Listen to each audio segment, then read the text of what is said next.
Hello, everybody. Welcome, welcome, welcome. Oh, it looks like our closed captioning is taking some time to catch up. There it is. Hello, everybody. Welcome to Once Upon a Dice Roll. Woo! Woo! So Yay! excited. Oh my goodness. We're here. We're here.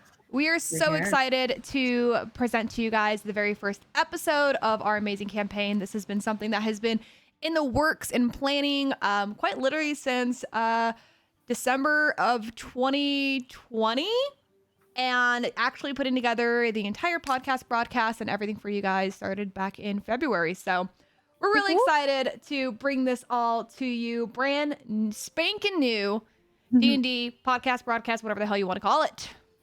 So Yes. real quick, since this is episode 1, I do want to say hello to everybody in chat. Appreciate every single one of you that has tuned in today for our first episode. We will do a quick round of introductions of who we are, not our characters, just who we are as people. You guys will learn a little bit more about them, especially if you have not caught our first episode, or technically episode 0 on our podcast.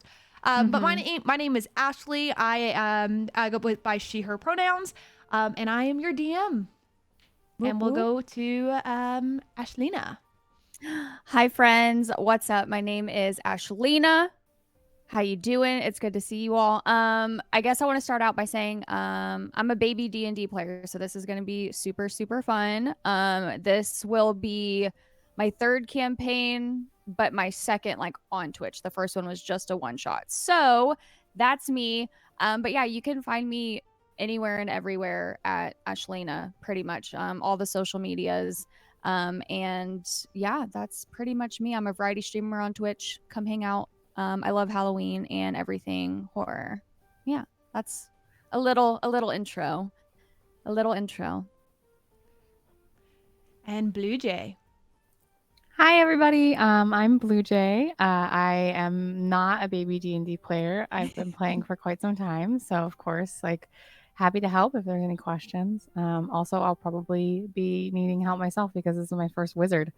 I've been playing D&D for 7 years and various and sundry other role-playing games. You can find me most of the time over on Instagram at BlueJay or on Twitter at BlueJay_712. I am so excited to play. I haven't played D&D in so long. I'm just really hyped to get back to it. Wee. Awesome to have you. Calamity. Hello, I'm Calamity. My camera's over here. Hi, I'm Calamity.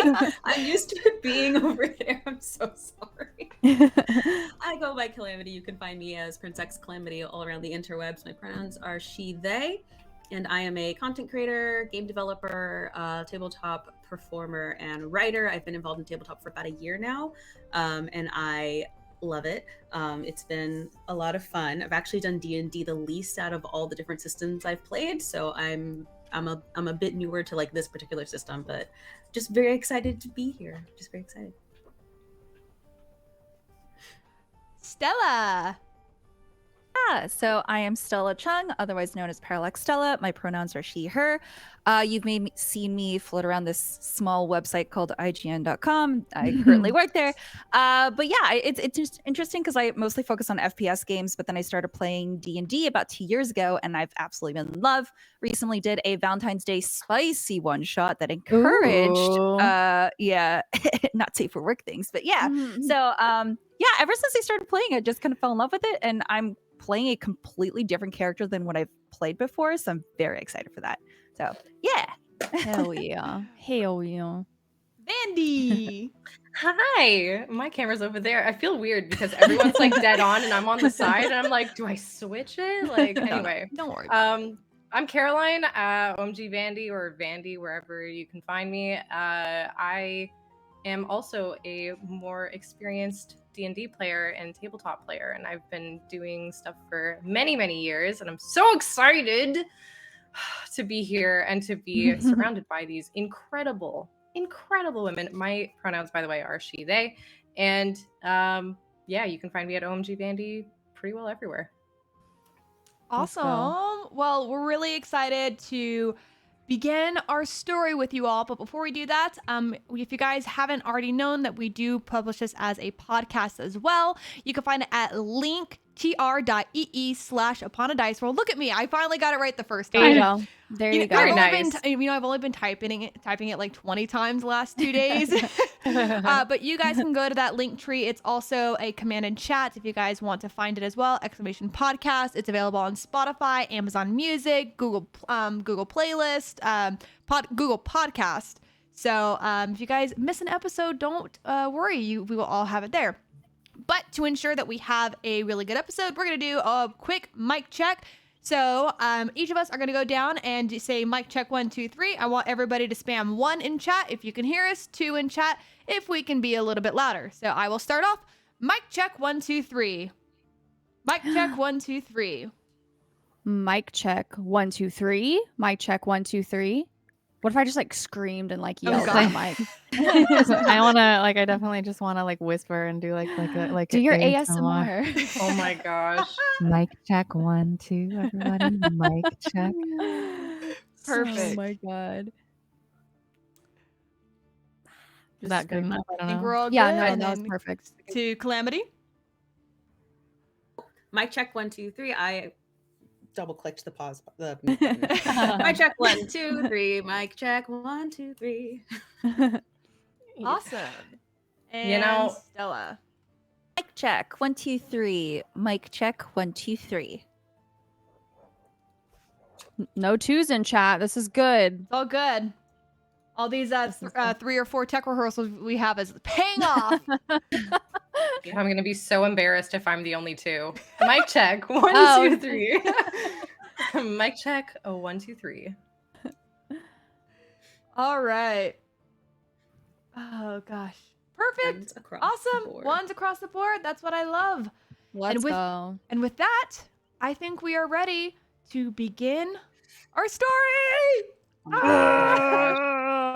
I'm not nervous at all. Can we get some yelling in chat? I feel like maybe we should just need No. we need like Girl just a hype. collective yell. Except No, Night that's Fox is bait. like, That's no, bait. like- Don't yell, chat. Don't yell. If you yell, No, you like will get this. timed out. Don't do Everybody that. whisper your excitement. Yay. Let's go. Okay, but what about like Can I scream in chat? Like, screaming? Yeah, mods can scream in chat. okay, I'm gonna Mods just are free reign. scream. I think we need Nightbot to Loud calm noises. down. I think I it's know. I all we know, need. I know. I My bot just needs to chill.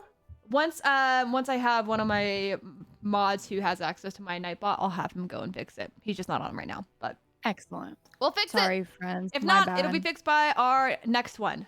So, with that, let's go ahead and begin. I know. Oh my gosh, it's happening. It's I know. happening. It's happening, guys. Here it goes. All right.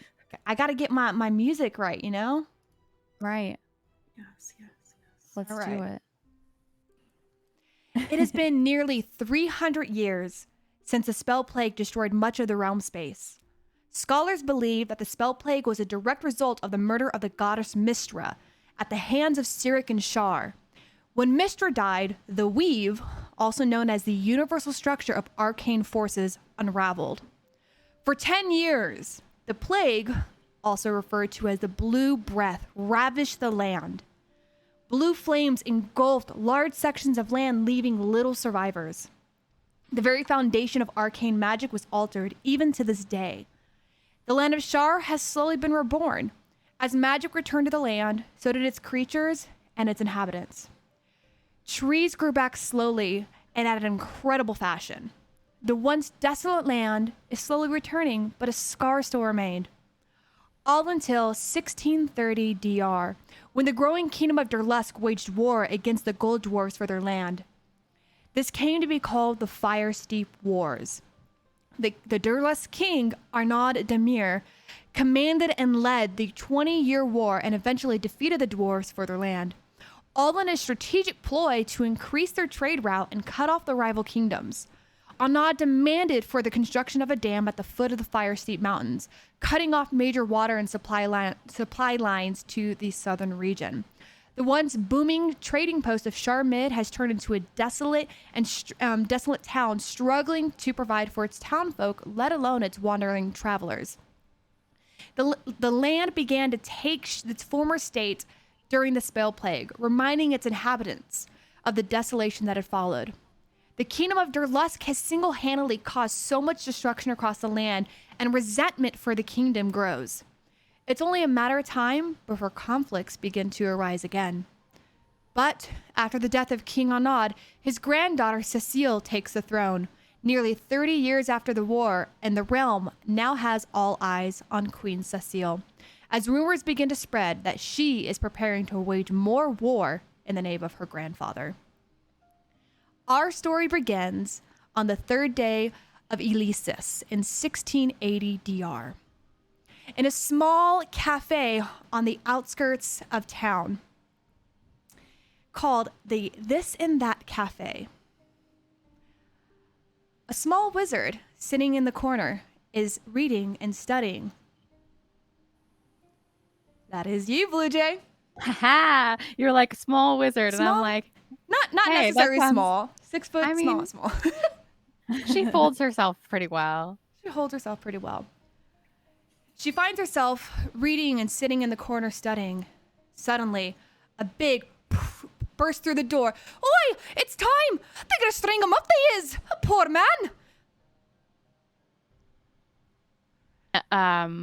So I was sitting in the corner and just kind of poring over this tome, and for a moment there's probably like a little bit of an uproar when they're gonna string him up, but for a moment she doesn't do anything. It's like she doesn't hear anything that's happening, and then I think one of the people that's like rushing out to check what's going on like jostles her book, and then she notices she stands up to her full height and like grabs her book. She's around 6 feet tall, long white hair, very pale skin, and her robes are varying shades of lavender, gray, teal, all of them like faded and dusty. And she looks around and sees the mass exodus from the cafe, and probably maybe assumes that for some reason she has to leave. So she like brushes her books into like her arms / if she has a bag. I don't know. Yeah, she's got a bag. She's got a book bag. And starts leaving the cafe and kind of just like going along with the crowd. And in that moment, as you are rushing out of the cafe, there is a small creature on the outside, maybe rummaging for food, maybe looking for a bite to eat, pouring. And as everybody's pouring out, pardon me, as everybody is pouring out, you realize you almost step on this creature. Adaria, can I get a dexterity roll, please? What? Wait, Or what? get stomped on. Our first roll. Our first roll of the Okay, campaign Our is first roll. Or however you see fit. okay, Yeah. I'll just do it in. If you did and beyond, we'll all be able to see it too. Yeah. Just make sure you tell me. I don't have it up right now, but Okay, yeah, I'm trying to get it to roll. There we go. 17. Oh no, 19 because I have my +2. my bonus. Yeah, let's So. go. Quickly, in that moment, Adaria finds herself dashing out from underneath the foot of this young wizard, nearly being trampled. I'm so sorry. I didn't see you there, or maybe I did. Are you okay? So Adira turns and looks at. Oh, you're so tall. See me, I'm gray, and I match the floors, and I tried to wear this pretty dress that was a little bit brighter so people could see where they were going because I'm really small, and I'm so sorry. I didn't mean to get in your way. I just wanted to see what was going on. Hi, I'm Adira. I want to know what your dress looks like. So you're pretty sure you've seen this in like passing stores before, but you can't remember where exactly. But it's like this pink, like bright pink frilly dress, and like it's clearly a little uncomfortable, but like it's bright. So it's very bright and frilly, and like has the little like a lace at the bottom. So it's just you're just looking at this Scottish fold gray cat wearing this dress and looking up at you. Well, it is eye catching. Certainly. I'm Muriel. It's nice to meet you. Do you know? And she like turns around to see, like, is there any? Where is the commotion coming from? Is there? Mm-hmm. So the commotion is currently coming from a local market square called Arnaud Plaza, named after the former king. Yeah, so I look down and I see that there's, or I look down the street or whatever to the plaza and I see that there's a commotion and I look back down to Adira. Adira. And I'm like, do you have any idea what's going on? No, but if this isn't too bold of me to ask, but because I am small and you're so tall, if that's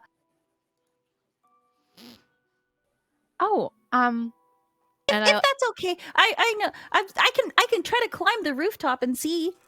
No, it's all. And she kind of like she kneels down, but like it takes a moment. Like one book has to be like shuffled, like another one has to be put in a bag. Then she accidentally like steps on her hair, and she's like, "Go ahead." Dyra will climb up as gently as possible. I'm sorry, so sorry, excuse me, sorry, and just like settle on her shoulder. And then I will attempt to stand back up without like jostling you. Can you see now? Yeah, so many people are going outside, and I think did I hear something about someone getting hanged? Oh, I think, but I see a lot of people going that way, and like points a paw. Okay, then I will. Do I don't have. All this stuff is new to me. I have many wizard things to learn. Okay, no, we're good. All right, so I will, out of curiosity's sake, and because Adira is also curious, I will approach the commotion in the square and try not to like. I'm trying to walk like really smoothly, I guess, and probably a little like less slouched than usual, which is it's taking some doing. All right. And as you're walking towards the square, you happen to pass by a elder dragonborn woman who is tending to a young boy who happened to fall and scrape his knee while playing goblins and guards. Is my knee gonna be okay? My dear, it's just a scrape. It happens all the time. Don't worry, you'll be fine. It's just make sure you don't fall on it again. Just put a bandage on it here. I got a special one in my bag somewhere. The boy reach down and pulling out a little bandage with little vines kind of intertwined in it, and just wrap around his knee and just be careful and don't run so fast. You'll trip on the cobblestones. They're not very even in this town. And he okay, he quickly wipes away a tear and trying to make sure his friends don't see that he was actually in a bit of pain. And he quickly stands up and shakes his leg a little bit to make sure that he can, stand up straight. Looks back up at this tall dragonborn and goes, "Thank you, ma'am," and goes to take off to find his parents, and in doing so, bumps into a Muriel as he runs around the corner. Oh, no. Children. Gosh. They never learn. What is and I'm just kind of doing the like, everything's okay. Trying to maintain my stability so the cat on my shoulder doesn't fall off. And Adira's trying not to do the claw thing, so it's just like just balance. Oh my gosh, imagine. Oh. I look over at them too. Seeing a cat on someone's shoulder obviously is piquing my interest a little bit. That's a very nice cat. Oh, it's not my cat. She's her own cat. Hello. A talking cat. Hold on a minute. I'm like looking through my bag to see if I have any like medicine or something that I've like forgotten to take. I'm leaning really heavily on this big staff. Basically, when you see her, she's a fairly large, like silver dragonborn. These curled horns that look almost like the old lady curls, and a fairly large staff with a purple gem on the top. But she just kind of holds herself up, and after starting to look through her bag a little bit, she almost pauses, looks confused, and looks back at me. What was I looking for? I'm not sure. Never mind. You're a talking cat. Hello. That's a talking cat. I go by Adira. That's my name. It's nice to meet you. That was very nice what you did. Oh, it's nothing. I'm a healer by trade, so it's part of the deal. But fascinating in all of my journeys, I have never seen an animal that can speak common so eloquently. Well, I'm technically a wood elf, but it's kind of a long story. It's a long story. But do you know where all the people are going? We saw a bunch of people leaving to go that way and talking about someone getting hanged and stuff. Oh. Yes, I did hear about a hanging today. If I judge by the motion of the people, I think it's that away. Just say, "Come along," and start hobbling over down As the we road. like gain more of a like group, I think that Muriel is starting to wonder if she actually wants to go to this place. But now because she has a cat on her, she's kind of like, okay, I guess. It's somewhere around here. My eyesight isn't so great anymore, but I think it's, and I like will then continue to lead the way. Yes, you seem like a smart fellow. Following you. And as you guys are walking, more and more people are flooding into the streets and the alleyways, all taking their way down into Arnaud Plaza. And while doing so, a tiefling stands off to the side in the market, trading local hunt to the local merchants. What do you got for me today? You got bear, bugbear? Bear, mostly. It's the season for it. Are we talking pelt? We talking meat? Both. Both? He takes the bear pelt from you. What is the condition of this bear pelt? So I'd say it's pretty pristine. Took a lot of care not to mess it while separating the pelt from the rest of it, and the meat's pretty fresh. Probably caught. Was it morning? Was it morning? It's currently morning. Oh, okay. Probably caught. Yes, last night. Oh. He examines it, like looking and seeing how perfectly skinned this bear pelt was, and that there's no blood or any other damage to the pelt. Checks the meat and sees that exactly what you have brought him is fresh. I'll give you 1 gold for all of this. I think we both know it's more than that. How many good pelts do you think you're gonna get today, or this month? Give me a persuasion check. Oh, go. I actually have no idea if my persuasion's even good. I should have checked that beforehand. Okay, we'll see. Second roll. Cheers. Well, what is it? That's that one. Oh no, first not Plus 2, which makes it 3. So Oh boy. I'm not using this dice anymore. Off the dice jail you go. Immediate jail. Immediate jail. Oh Wow. my gosh. And Within the commotion of everybody rushing by, your pleas for extra gold kind of falls on deaf ears, and he just goes, 1 gold's all I'm gonna give you. Fine. He, Won't be coming back here next time. well, that's fine. Find a merchant who will actually take this from a tiefling. As he takes all of his items away and hands you the 1 gold, go ahead and add 1 gold to your pouch. Can I, like, while I'm leading the way, I hear the snarky, like, find a merchant who will actually take this from a tiefling, and that's what, like, distracts me from my mission to bring this old dragonborn and this cat to the town square.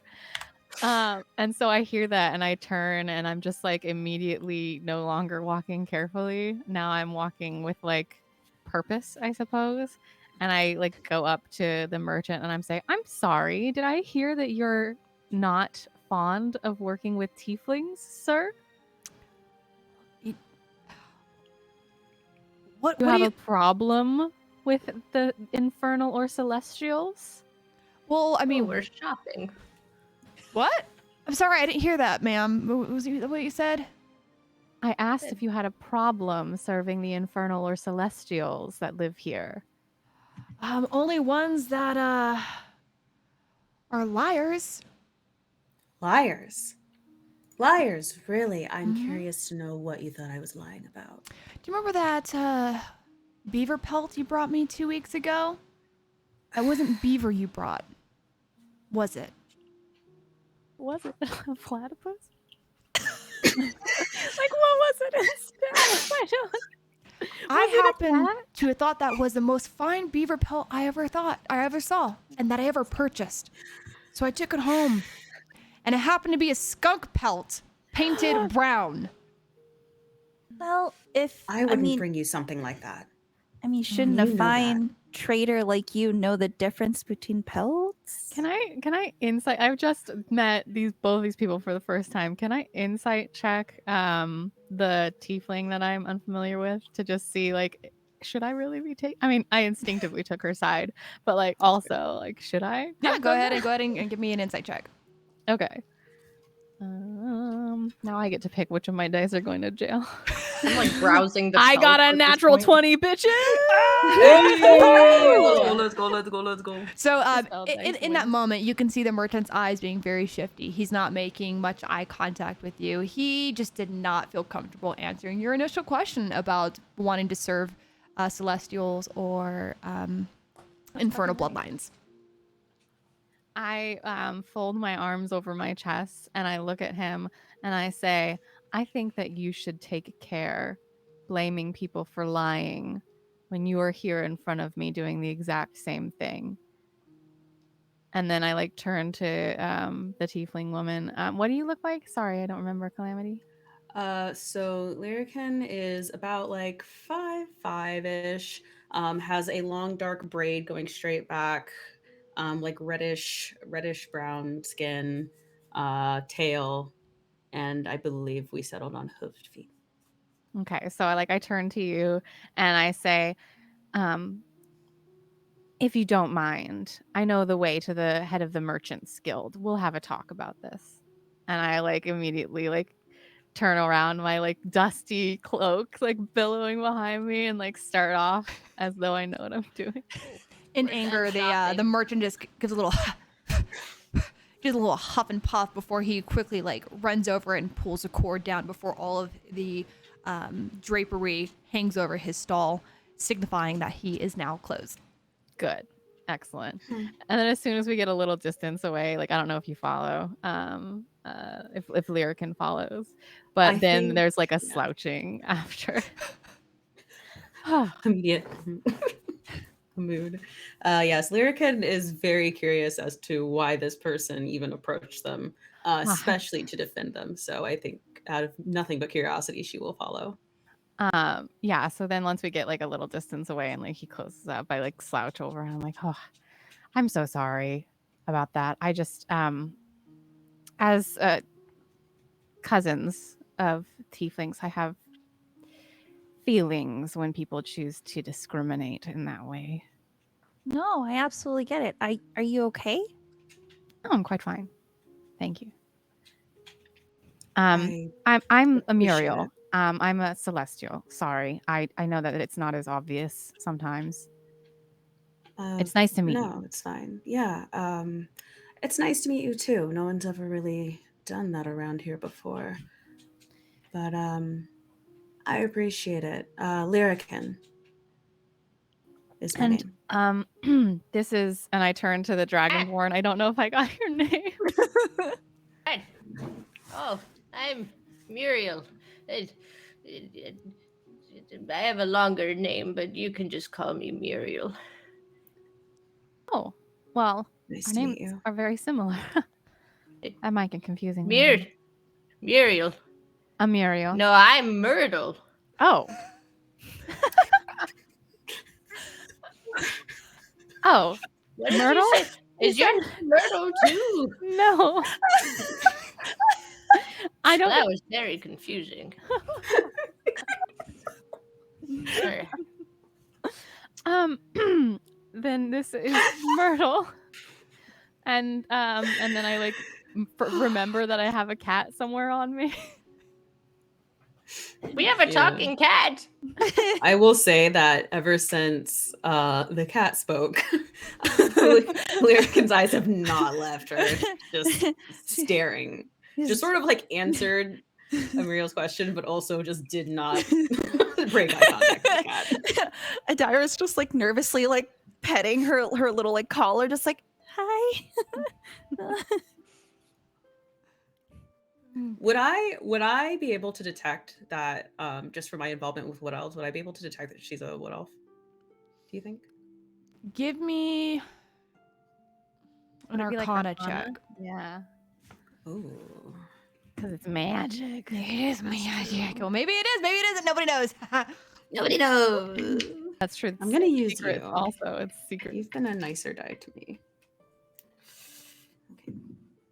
Okay, that's 9, 10, 11. 11. You can't tell that she is a former wood elf, but the clothing she is wearing is coming from dolls that you have experienced in the past as being raised by wood elves yourself. Okay. So I think she'll just kind of tilt her head. Hi. Did you fight that bear for the... Yes, I did. That's so cool. How'd you do that? Practice. Could you teach me a few things?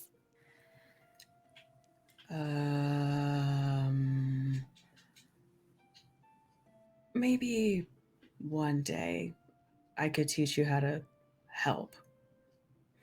I love helping. I would absolutely love to. Yeah.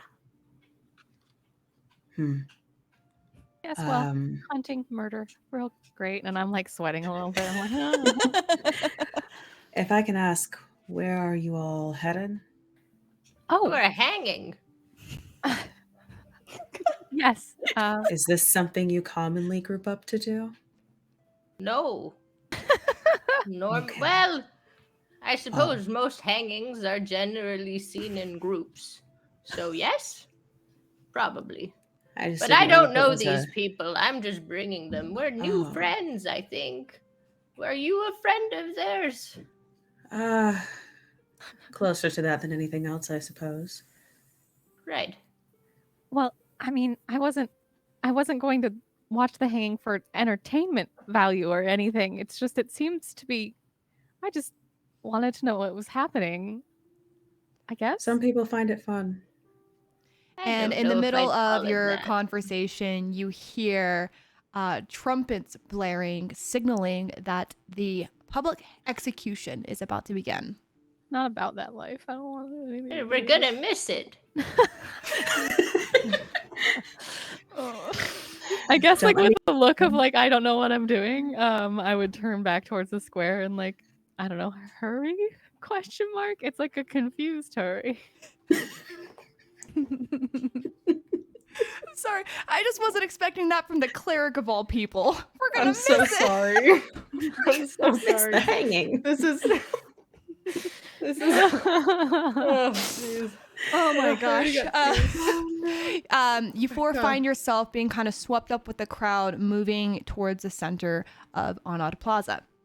Arnaud Plaza is this beautiful plaza that is typically surrounded by merchant booths and trees overhanging in the most beautiful green colors. But these trees are starting to show signs of coloring and turning into beautiful yellows and reds, signifying that the end of the seasons are approaching. In the center of the plaza is typically a really beautiful ornate fountain, but right now over the fountain stands a makeshift stage, and on the stage on the sides are these red banners with gold embroidery with the crest of the crown, which has a symbol of a vulture in the middle of each of the banner. You see everybody kind of centering around the stage, and people are fighting to get to the front. Some people are a little bit hanging back, but you are about to you find yourself in the middle of a public execution. The horns blare once more, signifying that the accused party is to approach. And off on the left-hand side is a tall yet slender, sharp guardswoman approaching with the man in chains. That's me. So as Ash said, you have this nice stage that has been built over the fountain, and I am standing over to the left, and I have this man who is cussing, fighting with every bit of his being about being hung. And I am 5'9". I have a very chiseled, very narrow featured face, and I am trying my best to, contain my composure. And I'm just looking at the crowd and just getting an eye for things. And again, this man is just screaming and just, in hysterics pretty much. And I'm just holding him by his arm, and he's kind of on his knees, and I'm just holding him. And I'm just looking at the crowd and assessing. And I hear that second horn, and I know, this is the time. And so I take him, I pick him up by his arm, and I start leading him to where he is to be hanged. All while, having that composure and that sharpness and that seriousness on my face. The elder man is about in his 60s. He dons a white beard, wrinkles all around his face with sunspots. This is a elder man who is shown to be a laborer most of his life. As you were leading him to the center stage, he is pleading, "Please, I didn't do anything. I was framed, I tell you. Those bastards are gonna get it. They're gonna get it if I'm able to get out of this, please. I'll give you anything. I don't really have much, but I'll be in forever servitude to you." Inside, Kathleen is very jolted by this. But she knows that this is her job and this is something that she needs to do. And she raises an eyebrow and looks down, and she says, "You know what you've been arrested for, and it's time to pay for your crimes." Cold. I'm super uncomfortable with the screaming part, having not been to many hangings myself. And can I do he's saying that he's not, he's innocent, right? Is can we hear that? Is that loud enough for? It's so faint. The crowd is all cheering and gesturing for this public execution, which doesn't happen too often, but enough that it is become kind of a citywide kind of entertainment. People are chanting, "Long live the Queen! Long live the Queen!" and booing at the old man. And others are kind of heckling the guards and throwing tomatoes at the executioner, who follows very closely behind Kathleen. And of course, I'm, kind of moving out of the way and just looking at everyone and just trying to, keep that calm collected, stern composure, but I'm definitely like super annoyed. So the executioner hurries along Kathleen to bring the elder man up onto the stage and get him positioned atop of a barrel while positioning the noose around his neck. At hearing the cheers of "Long Live the Queen," I kind of just scowl and spit on the ground. Well, we've seen that it's a hanging. It was so nice to meet all of you, and I like look towards Adara, and I'm just like, can you I really don't want to see this. Sorry. Yeah. So Just slowly crawls down and tries to avoid the spit spot that I'm just gonna. It's like jumping over a puddle almost. Yeah. For your size. Yeah. Oh, Would I see this? Like, would I see kind of like, I mean, a 6 foot, tall, and then like there's a cat, and then like, would I see any of that, or do you think that like it would be like too loud, like directly kind of in front of me? At this time, you are a little focused on Okay. your task at hand. So you essentially complete the task, bringing the elder gentleman to the stage and getting him positioned before moving off the stage to the very front, kind of with the other Queen's guards lining the front of the stage, ensuring that nobody interferes. The executioner then takes a long scroll and unscrolls it. Hear ye, hear ye. Oh, the speaker is good. I can hear him. Hear ye. Thy Wilfred Kingsley is hereby sentenced to death by hanging for crimes against the crown. And as this happens, the older gentleman looks over and goes, I'm telling you, I was framed. You gotta let me go. And in that moment, a single tear rolls down his cheek. is there any way to like, I don't know, insight check this guy? Is it loud enough? Like he's on a stage, right? Like Yeah. So in the moment that the executioner or crier is announcing the execution, the crowd quieted just enough for you to hear his pleas. Okay. So can I just see like if he's, I mean, obviously he's probably earnest, but like I don't know whether I think he's telling the truth about being framed. Sure. Give me an insight check. Okay. That was 17 plus 1, 18. So you can tell that he is being earnest. He Oh god. was framed, but there is this sense of maybe he helped for the crimes he's being. Right. So maybe he wasn't like the main guy. Like he Exactly. was framed, but like he also didn't not have anything to do with it. Okay. Correct. the So unintentional fall guy. the crime in which that he is being accused of, which has not been said, the crimes against the crown, Right. is maybe not the right crime to fit him, therefore would not warrant his hanging. Okay. And I feel like Muriel, she had been like, lowering the cat to the ground and like turning to go away and like been like, I don't. And then that man, like everything quieted down and his like pleas reached her ears and she like cringes a little bit. I was like, am I really okay? Yeah, I'm gonna and starts like talking to herself for a moment. And then instead of leaving the square, she like turns around to kind of like, I don't know, skirt around as much of the crowd as she can and like get towards the stairs. Where are you going? Just there's something I have to do, I think. And you can tell like by her face that she really doesn't want to, but also like can't not do it. Very So Myrtle would read that as you needing to go to the bathroom.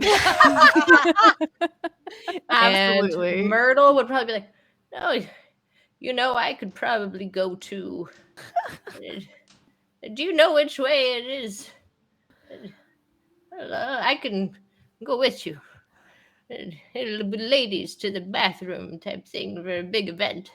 Kathleen, you notice this tall, white-haired young woman approaching the stage, being followed by the Dragonborn. And all you really catch is something about having to go to the bathroom. So I have a pike instead of like a sword. So I'm gonna kind of like, walk over with my pike and be like, "Oh, are you looking for the bathroom? Because it's not here.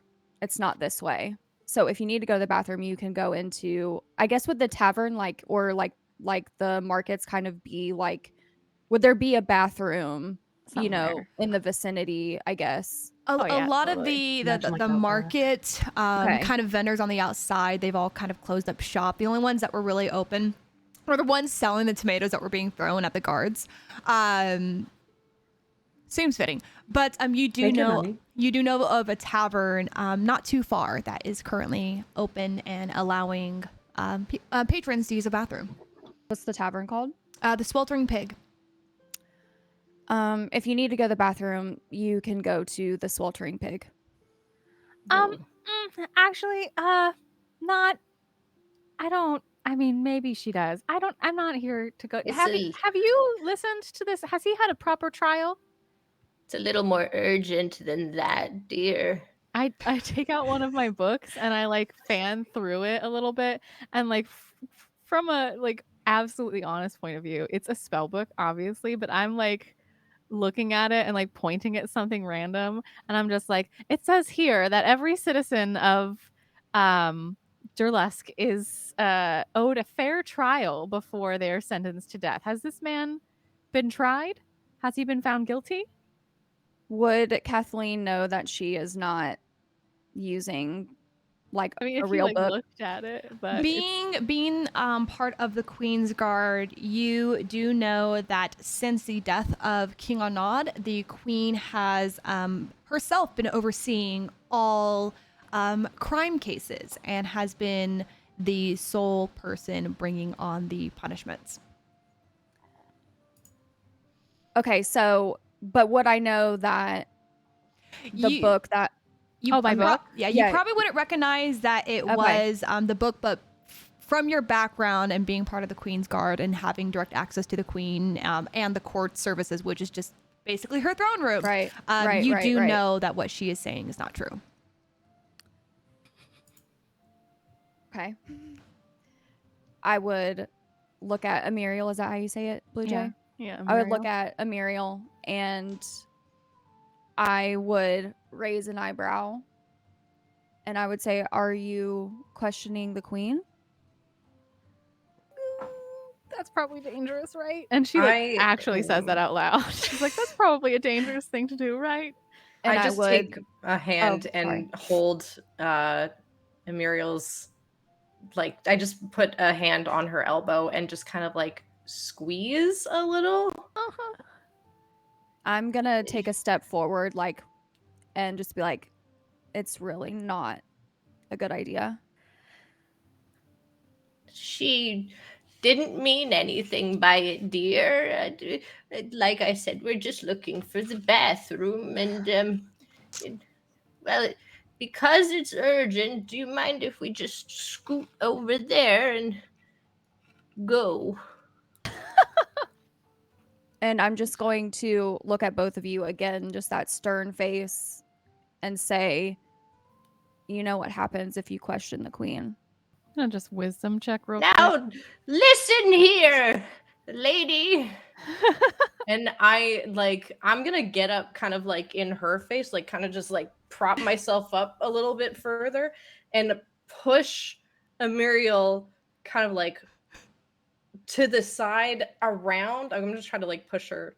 Yeah, like, I am easily pushed. Yeah, just to like not get her. For your yeah. reference, my strength is -1. Okay, my strength is So plus you can 2. push So me all you want. I'm not trying to like knock you over, but I'm gonna kind of just like Listen here. I've been in service of the kingdom for a very long time, certainly longer than you've been alive. So if you're questioning my commitment to good in this city, well, then I want to speak to your superior. And I'm just looking at you, and like little bits of spit are just going on my face because you're like spitting on my face. Yep. Oh, And yeah. I'm just like, and I'm just looking at this old woman really trying to push my limits and push what I have said, when in reality I am trying to help them. And I'm going to say, are you serious? I have never made a single joke in my entire life. Well, this must be one, because you're really going to try this right now? Don't you were hanging someone right now. Do you want to be next? Just imagine like if he's already hung and we're just standing here arguing. Like, I'm I'm actually like, that's the thing though. Is like she's sitting there like, But I wanted to pee before it and I happened. told you where the bathroom was. But it's so fun. You think I could get all the way to the sweltering pig and back in time before that man swings? Pee right here. just pee on the No. street. I mean, Right I've here. already. You have to pee so bad. Pee right here. I am Oh my not going to do that. Is We are not going to kink undignified. shame. That's all I'm saying. Roll Constitution for how well your bladder can hold it. In the middle of this dispute and conversation, you hear somebody in the crowd scream, "Just do it already!" Before you hear the sound of a boot against a barrel, kicking the barrel out from underneath the elder man as he then hangs for his crimes. And You see hear- Jump out from our Kathleen- seats too. Yeah, you see Kathleen. She kind of just like closes her eyes and like squints like a little, just like how she just heard that boot sounded just so loud to her, and she just winces a little bit, and then she continues looking at Myrtle. Stella's here on my desk, by the way. Hi. Hi. What are you talking can I- about? That's Daria. Oh yeah, my bad. Can I Yeah. insight check as to like why she would have winced so much? Maybe like, do I like, is she kind of new, like a newer guard, or is she just more kind? Like, I just can I see if I can figure that out? I don't know if that's like. Give me a insight check. And Kathleen, give me a deception roll. All right, first roll. Same. 16. It's a 12 plus 4. Yeah, mine's a 13 plus 1, which makes it a 14. So Myrtle, you're able to tell that she's not necessarily a new guard, but she's not a seasoned guard. Being that you have been in the city of Durlusk for a while, tending to the wounded, you do know that there have been a few hangings in your time. So you can only imagine that the number of public executions that have gone on has, in a sense, potentially either desensitized some guards or has made some guards a little bit resentful, but you can't necessarily tell which way this this particular Queen's Guard is feeling.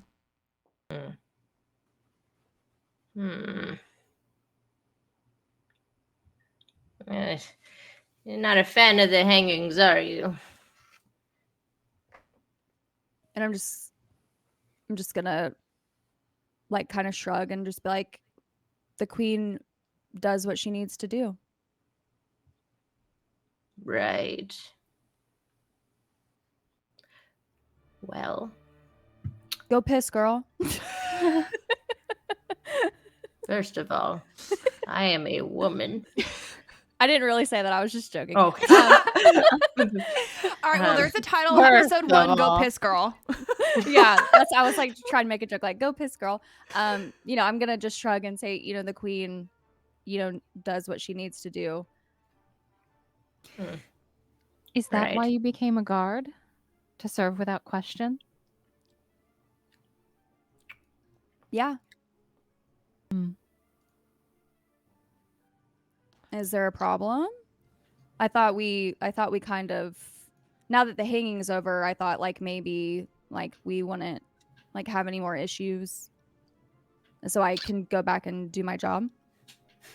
And I think Muriel shrugs like a little kind of, sadly now that someone has died that she knew was at least partially innocent.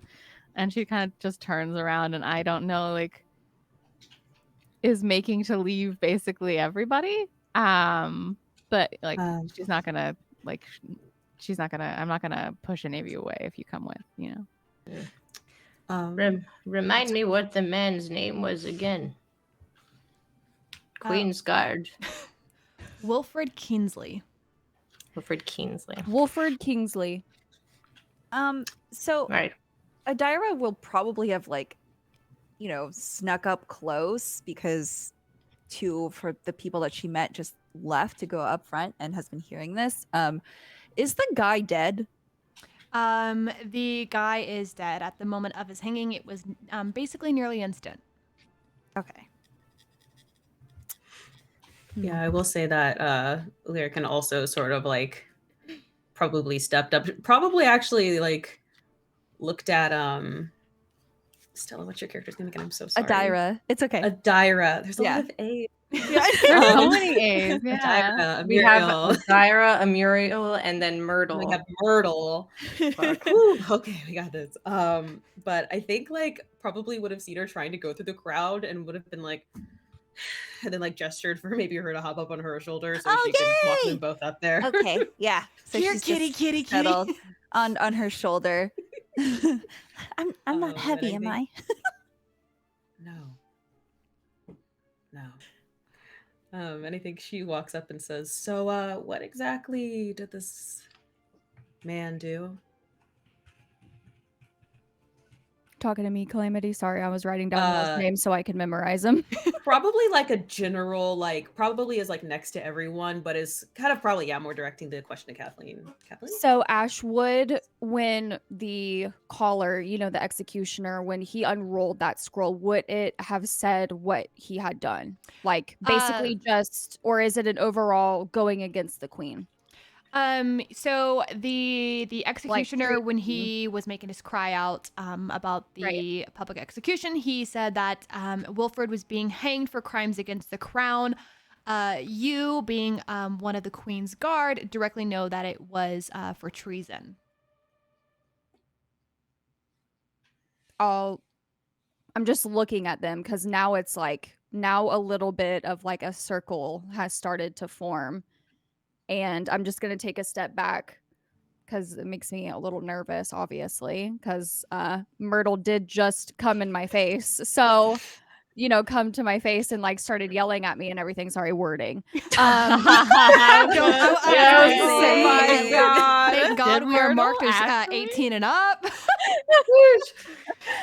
Myrtle think did I would be the what? first one getting I some, saw but us here all we are. trying to be adults about it. I know. I was like, you know what? I am not going to be an adult about this, so I'm just going to go ahead and just get the pressure out of the way. Yes. So Myrtle already like got up in my face, so I'm kind of weary of what's going on, and I'm just going to kind of take a step back, and I'm just going to say treason, like just period blank treason. Serious crime. I haven't heard anything about it. What would excuse me, sorry, cat here. Yeah, What would We have a talking cat. what would be labeled as treason to the crown just so that we don't end up like that? I'm just going to stare at you and just like check with myself if like if this is real.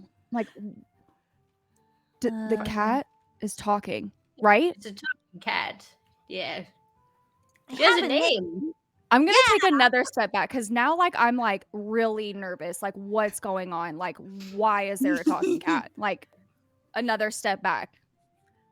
And I'm just We'll do gonna look at magic, all like- of you. And I'm just gonna say, make sure that whatever you do, you just follow the queen's orders. And I'm But gonna where turn the- around. I'm gonna turn around like and walk. I guess and join. I guess the rest of the guards that would be kind of like I guess cleaning up. I hate that like terminology, but like kind of cleaning up everything. And in the moment that you turn away from the party, well, the four, you're part of the party, just not yet. Right. Around, as soon as you turn to walk away from this small circle that starts to surround you, there is a very faint scream that you hear. Help! Help! As a young woman with bright blonde hair in a braid hanging over her left shoulder comes running up. Guards, please, I need some help. Ma'am, calm down. What's wrong? Mud. And I'm gonna kind of like signal to the other guards, like, get over here, like, come over here. So as you're signaling to the other guards, you're still a little ways away since they were, kind of breaking down of like the stage and the rest of the public execution. You were a bit closer to the party. She has a firm grasp on your arm and is crying out for help and then looking at the other four. Please, you must come fast. Ma'am. He's dead. Ma'am. I don't know what's going on. I'm gonna. There was a It's hanging. just, yeah. I'm gonna call over. I'm gonna call over my. I'm gonna just look at Myrtle, and I'm just gonna call over my shoulder and like pretend like she didn't just say that. And I'm gonna say, guards, Ian, get over here. We've got an issue. And she's like gripping my arm, and I'm like, ma'am, I need you to relax. Kind of like looking at her, gripping my arm so tightly. And again, I'm just like looking at Myrtle, like, okay. All good. And in that moment, you, she's like, you have to come fast. Hurry, it's Muddock. And you recognize this name, Myrtle. You recognize this. I do? Yes. So Myrtle will recognize this name as a very prominent gold elf who is not very, not a very fond of person. What's their name? Sorry, just so I can write it down.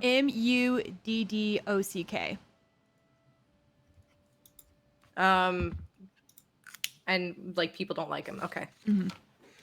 Wait, Muddock? Muddock. Kathleen, you will also be familiar to this name. In what way? Just because he's not liked? He is a prominent person within the Queen's court. Okay. So you will be familiar to the name. I'm sorry.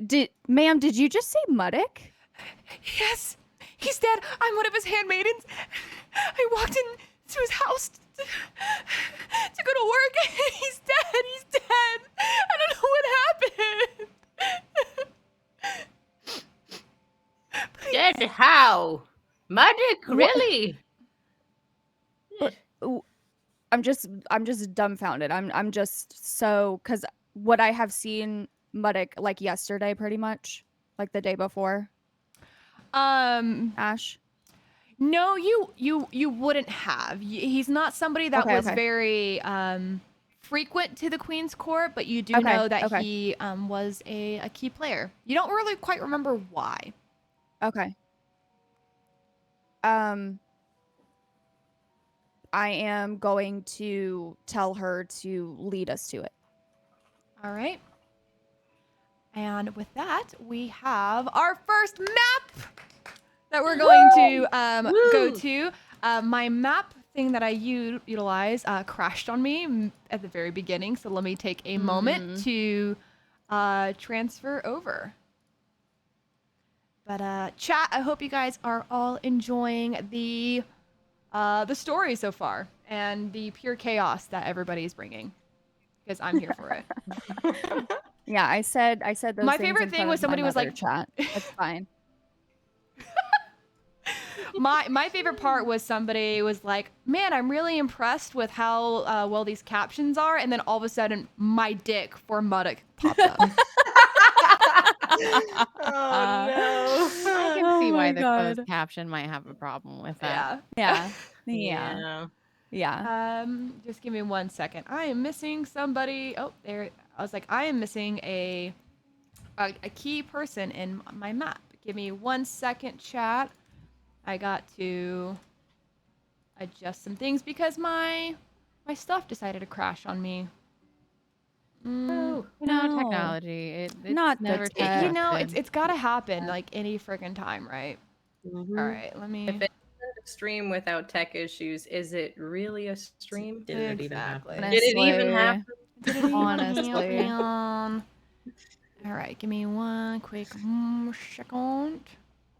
While this is happening, Mhm. I guess like we can RP between ourselves, like you Okay. know. Yeah. we don't wanna... Muriel was kind of like, I'm washing my hands of this situation, and ready to just go, but the screaming lady kind of distracted. And my arm is just still just gripped. She's crying, you know, and I think at this point we're all just like, ma'am, can you like tell us what's going on, you know, kind of thing. Like it's a lot of screaming and crying and so I think I mean, at least for me, I'm just like, please calm down and tell us what's going on, kind of thing. This is so cool. It's so cool. Oh damn! Look at that. And the entire time she's not letting go of you whatsoever. Put her actually right next to you. Oh, look at her! Look at her dress. She's so Yeah, pretty. yeah. I just All want in to red, take care of all in red. Oh. Like I gonna have say she was different feelings now that I've seen her. I definitely need to help her. Somebody said she Yeah. was hot. I'll actually help you with anything you need. This is like the scene in the Matrix where the woman in the red dress. Yes. Oh Yeah. my gosh, yes. So at one point I was just like looking at the buildings, looking at the town square, and then all of a sudden, And then all of a sudden, We do have a command as well for combat. y'all. It's either combat Sorry. or map. For our chat that doesn't know, this is a new program called Telspire. Really happy to be utilizing this awesome program.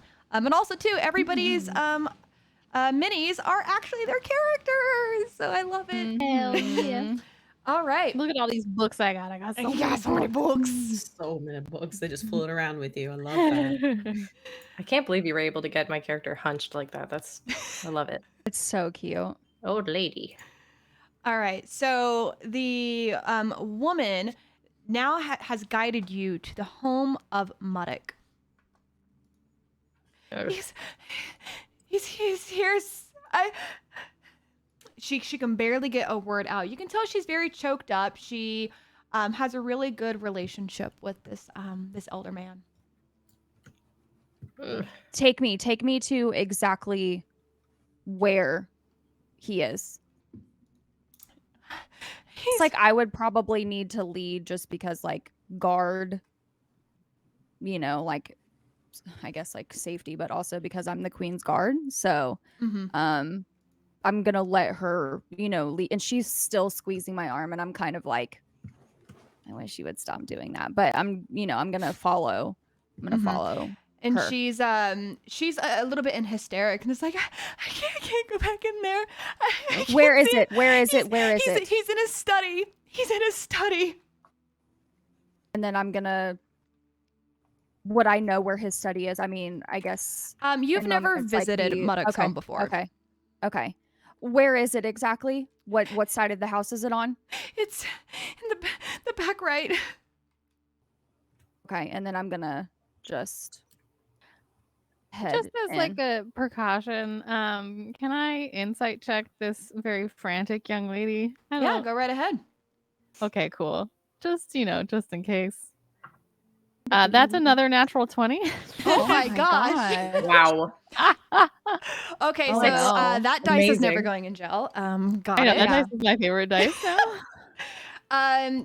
Everything she is saying is true. She is Okay. the handmaiden to Muddock and is really hysteric because she has had a really close relationship with him. as her employer.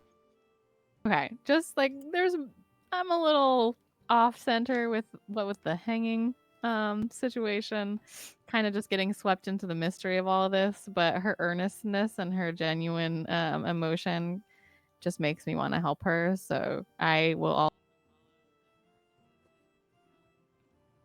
don't really have a lot of comforting characteristics, I guess. So I'm abandoning this Beep beep woman. beep.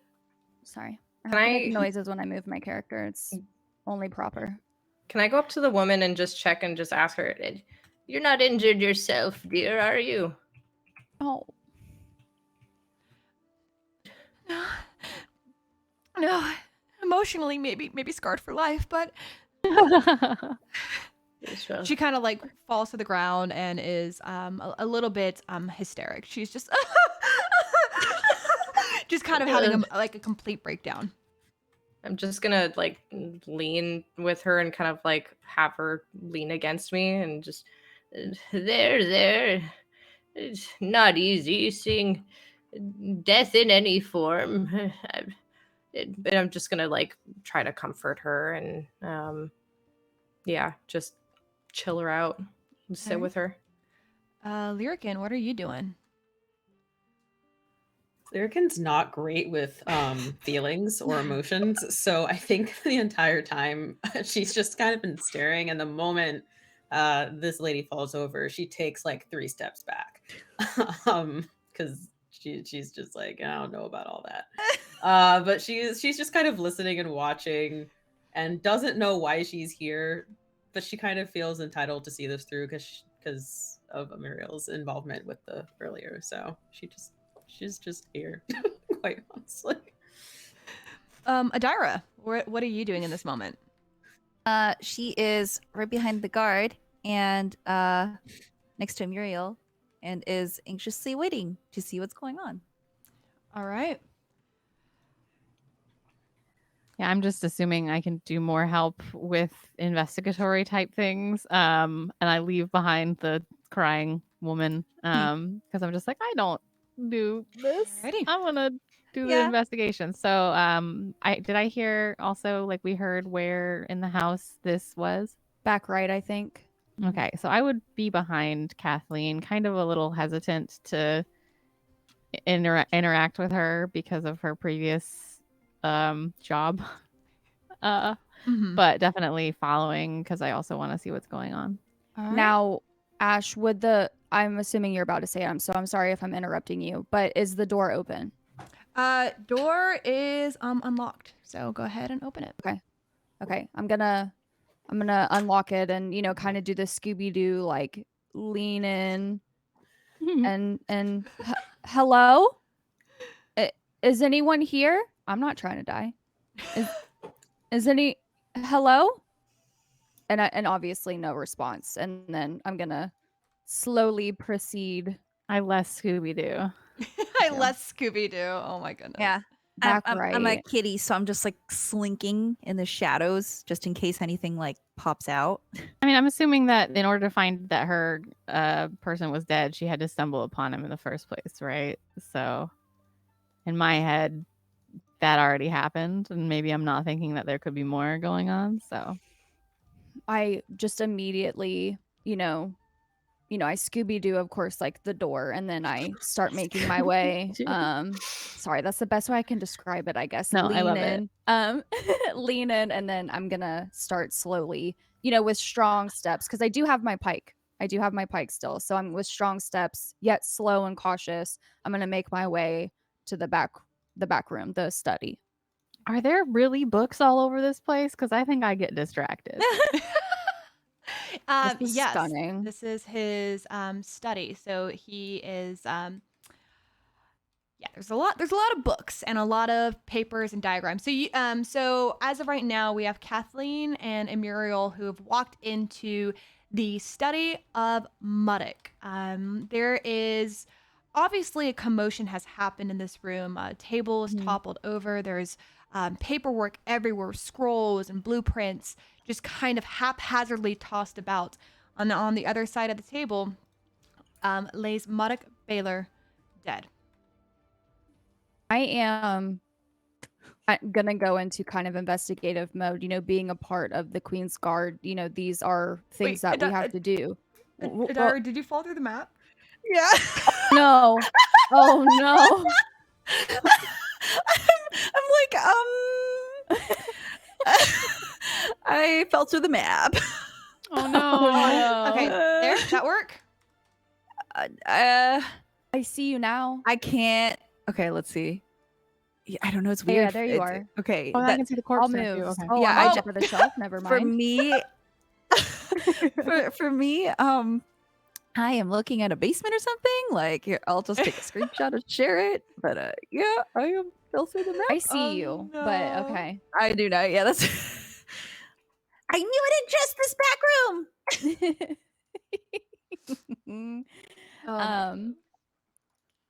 Let me know, Ash, and It's sending. can continue whenever you're ready. Yeah, so Does you this man have notice sunglasses this on his face? I'm sorry? Does this man's have sunglasses on his face? Am I Um, seeing sunglasses? They are small reading spectacles. Okay. That's. I thought he was Morpheus on the ground here. Hell yeah. It's like I before love we all had the the red Matrix dress references, Matrix references. I Blue. know. I guess it's in my head right now. I am gonna go into investigative mode. I thought I said something wrong and you scared me, Ash. I'm gonna go into investigation mode, you know, because and I'm going to lean down and take a look at the papers that are on the ground. What do I recognize any of them? The papers are kind of a mishmash of information. Some of it is old gold dwarven stories. Some are scribbled notes with mathematics and numbers, and some do look like blueprints. Is there any titles to the blueprints? Not any that you Anything currently that see. would indicate what it is. Not currently any of the blueprints that you currently see. Can I also make an investigation check to kind of just I'm wandering around the room, not going towards the body because I feel like one, Kathleen's right there and I don't want to like get up in her business. Mm-hmm. And two, I don't like corpses. So yeah, I'm kind of giving a once over of like the shelves, the general chaos. What I can see about what this room was used for, like what kind of fight might have happened. Give me an investigation check. All right, What do you want me to do one too? Yep. Ash? I want an investigation check from both of you. Sweet Okay. Lord, I got a Okay. 19. Oh. And my investigation is +4, so that's 23. Never let that dice go. Yeah. Holy smokes. An 8. An 8. So Muriel, as you are kind of looking about the room, you don't see the body that's hidden on the other side of the table, but you do notice directly behind you is Muddock's desk, and open directly on the desk is a book, and that book has one single page in the very middle ripped out. This appears to be the diary of Muddock Baylor. Okay. Would you talk to yourself, Blue? I feel like she was trying really hard to keep herself together in the like social situations before, but she's definitely used to like going around empty libraries sort of thing. So I think there is some mumbling under her breath sort of stuff. Same. Yeah. Okay, so there's these papers on the ground, you know, kind of like, okay, and like this desk is knocked over. Mm-hmm. I'm not going to obviously recognize any of the like papers just due to my role, but, and also because you said it was dwarf, like it was in gold dwarf. So by rolling an 8, you don't really notice much. You just notice basically a dead body in a room that has seemed to have been turned over. I'm just going to notice that there was probably just a struggle. Can I get any context clues in the diary for what, like, the page before, the page after, to kind of see what the missing page might have been in reference to?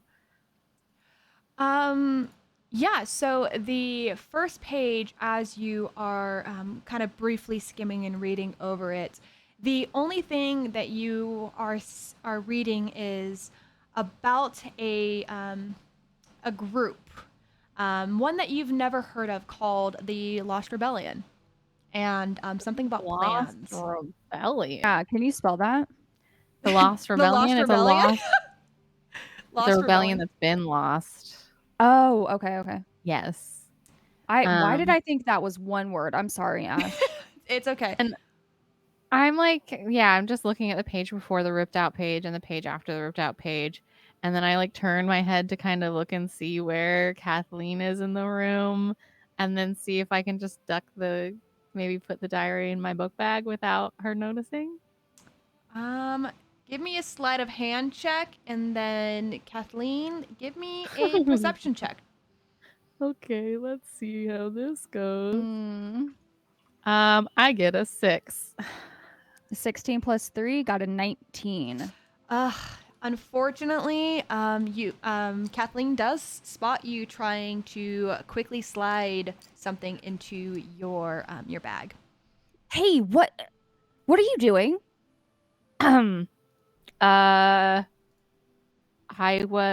take a moment where I'm like trying to think of a really good lie, and I just can't think of one. And so I say, I love historical autobiographies.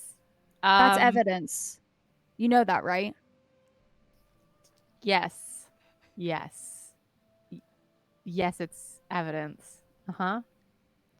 So Yeah. in this moment that this interaction is happening and you're discussing whether the diary is evidence or not, we'll cut back to the group outside of a diary. Are you just kind of like listening and just kind of being a fly on the wall? Are you investigating? I'm so sorry. Your character's so small. I forgot you were there. No, it's fine. So I restarted Tailspire, and it says waiting on GM. So that's hopefully that fixes it. Yeah, I think I would just have to resummon you to the board. Huh. Okay. Ha. Okay. It's fixed. Yes, I'm no longer in the void. Thank you. Okay. Perfect. Mm-hmm. Down, trying to see what she could find. Since they both gave me an investigation check, can you also give me an investigation check? Let me do that real quick. Kitty cat's so small, can't see him. I'm also going to enable your torch so you're a little bit easier to see. Thank you. Is Ian literally just petting your character with his cursor right now? He so is. I saw that, Ian. Okay, I got a 19. You got a 19? Hell yeah, you did. Yes. So being, almost directly above Muddock's body, you notice him pointing into the fire. This one right here to my right? Mm-hmm. Oh, God. Mm. Okay, I need to stop whatever that is. I fell again. Okay. Okay, I got it. We're good. Okay, we're good. Okay. Okay. We're fine. Hey, all okay. right. Cats can fall from tall heights and still survive. Okay. Thank you for the pets. Yeah. When I look into the fire, what do I see? Is it that book that I see in the fire? Correct. You see this very oddly leather-bound book that's not burning, even though it is directly in the embers of the fire. Okay. She will bap it until it comes out of the fireplace. Just bap it. Would I notice, like, could I look like this with my eyes and like see? You currently don't see anything. Okay. I guess so the small. Look with your special eyes. Yeah, the table might be in the way. Maybe you're too distracted by me trying to shove a book Right. in my bag. Yeah. Right. Let's take a quick pause real quick. I'm going to refresh everybody's video sources. I'm seeing we're kind of getting a little laggy. It has nothing to do with the the amazing cast we have. It's just Video Ninja just being a little weird. It's our first time using it. Will we use it again? Questionable. To be determined To at a be later date. determined.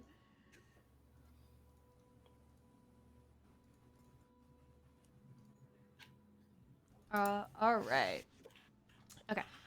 Go ahead, Adaria. Yes. Adaira. Adira, yes.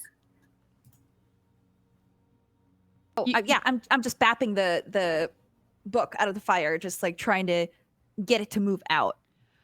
Give me a strength check. As my cat is currently bapping something in my office, this is perfect. I got a 13. The fire's a little too hot for your little toe beans. You can't put the fire out, and the book's a little too far in the fireplace right now. And with that, we'll go ahead and go to the party outside. So Myrtle and Lyrican, what are you doing? I suppose I'm just like comforting this woman and asking her kind of what's going on. And I think I would probably be pretty invested in like this woman and her hysteria, I guess. And Lyrican's so quiet, I don't know if I would have noticed. I mean, Like- she's sneakily flying up to you right now. Yeah.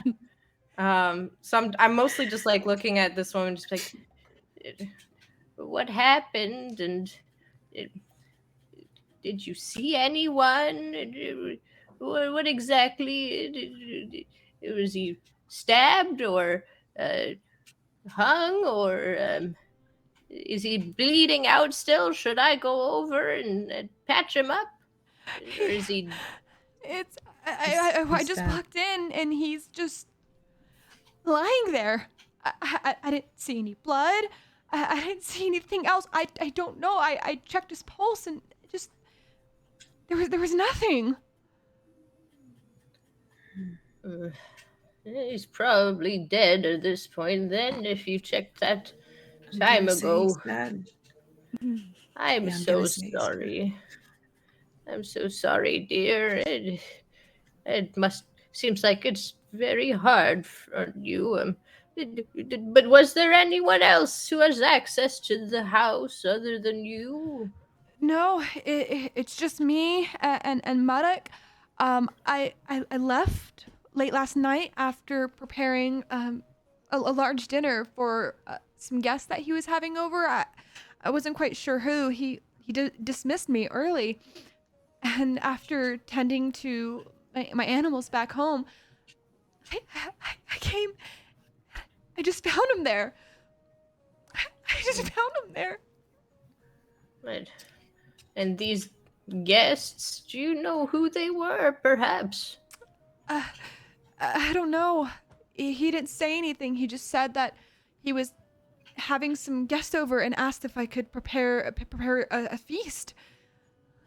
Did he say how many people? There were 6. 7, including 6. Muddock.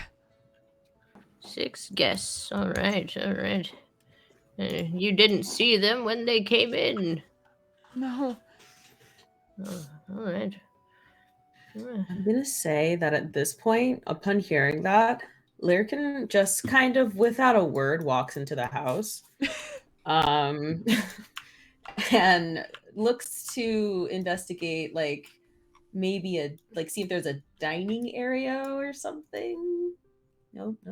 We're gonna go under here. Oh my gosh. Here, I can help you out there. Thank you. It's okay. I'm having a hard time getting under the thing.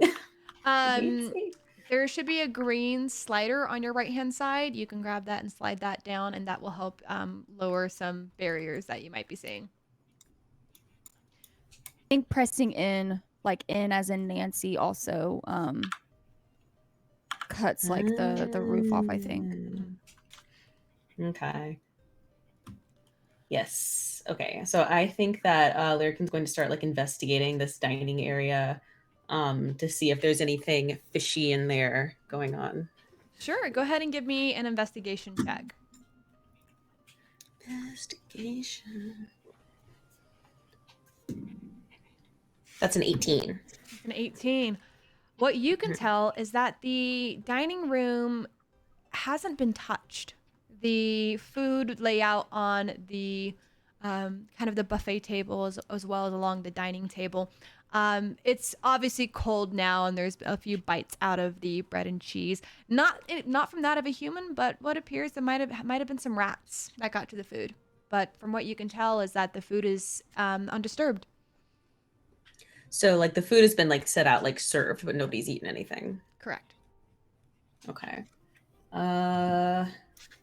In that case, is this like a sitting area up here? Go ahead and walk to it. And while you walk to it, Okay. Myrtle, what would you Yes. like to do? You have calmed the young woman whose name you have finally learned. Her name is Tira Besk. Tirabesk. Okay. Let me just write that down. Tirabesk. She Okay. is now calm, and while you are kind of aiding to her, you hear very faintly these loud kind of thumps approaching.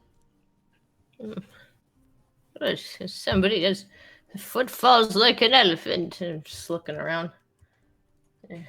And just from around the corner, you see a large creature appear. Is that one of yours? Why, hello there. This large Luxodon creature approaches you. Oh. Well, I'll be. Hello. Hello. Who are you? Muldian Arxalis. You can call me Myrtle. This here is poor Tirabesk. She works for Medic, who is Yes. deceased. I had one of the guards come up and approach me, and he has said that there happened to be a murder here. Pardon me, I did not introduce myself. My name is Whodunny. I am one of the Queen's investigative detectives, and I'm here to. I'm sorry. Who Dunny? The detective? Who Dunny? Like who done it? That is so. I'm God screaming. damn it. I'm screaming. My head right now. I just could not allow you to get away with that. I had I was gonna to. let you get away with it. I love a good pun. I was like, who's gonna catch it? I wasn't gonna Yeah. say nothing. I was gonna let you have it. I'm sorry. You can carry on now. I just You're I good. needed You're that good. to- Myrtle, you see this staggering 7-foot-tall humanoid elephant, who you recognize as a Luxodon from your travels. He is gray with very white, speckled, leathered, wrinkled skin. You can tell he's definitely on the older side. His clothing shows that he's not a part of the lower class, but he's actually a part of some of the higher upper ring. Around his neck, he has a golden pendant, and gold chains are smelted that have been brought in from the golden dwarves in Eastern Shar. His tusks are engraved and detailed in gold, and you can't really exactly tell what they are, but it seems to be like there might be some kind of sacred ritual or chant or language that you don't recognize. He uses a cane as he walks, since he was injured in his earlier years when he served under the king's army. He's wearing a very traditional, pristine white tunic,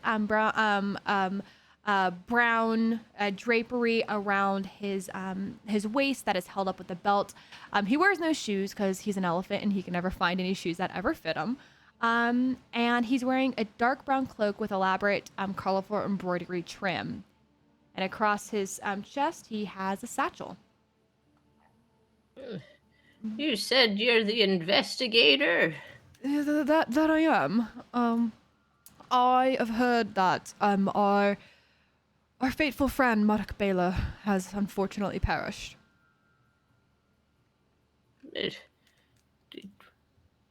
Mark Baylor. Muddick. Yes, Muddick Baylor. Myrtle, Oh, can Muddick Baylor, yes. Yes. Myrtle, There it can is. you please give me a history check? Okay. Oh, not very good. This is not going to be very good, but all right. I got a 13 minus 1 is a 12. 12. Yeah, you know he's Muddick Baylor. He is just somebody whose name you recognize, being very pivotal during the Firestoop Wars. But you can't really quite put your name on. You can't really quite put your finger on that last name of Baylor. Yeah, because I thought you said Mark Baylor, and I was like, Muddick. M-U-D-D-O-C-K. yeah, we're here for Yeah. Muddick. Okay, yeah. Or according alright. to the closed captions, is my dick. Yes, well. Right. Yes, unfortunately deceased. This Mr. Denny. No. Sorry. Terrible. Mr. Denny. Yes, it Please, seems that. call me who? Who? It's gonna be a problem. Who? Yes. Yes. Miss Besk here is the handmaiden to Mr. Muddick, who has since passed. We do have a guard in there and a couple others who are invested. Where did the tiefling go? Where did she go? All right. Well, it doesn't. Are you gonna be able to fit in there? Actually, I have my friend with me, Right. and Hidden under your cloak or something. in that moment, you see this tiny little mouse creature kind of pop out from his pocket, In the cloak. So good. hidden in his cloak. That. Crying. And he Please don't tell me his name is what.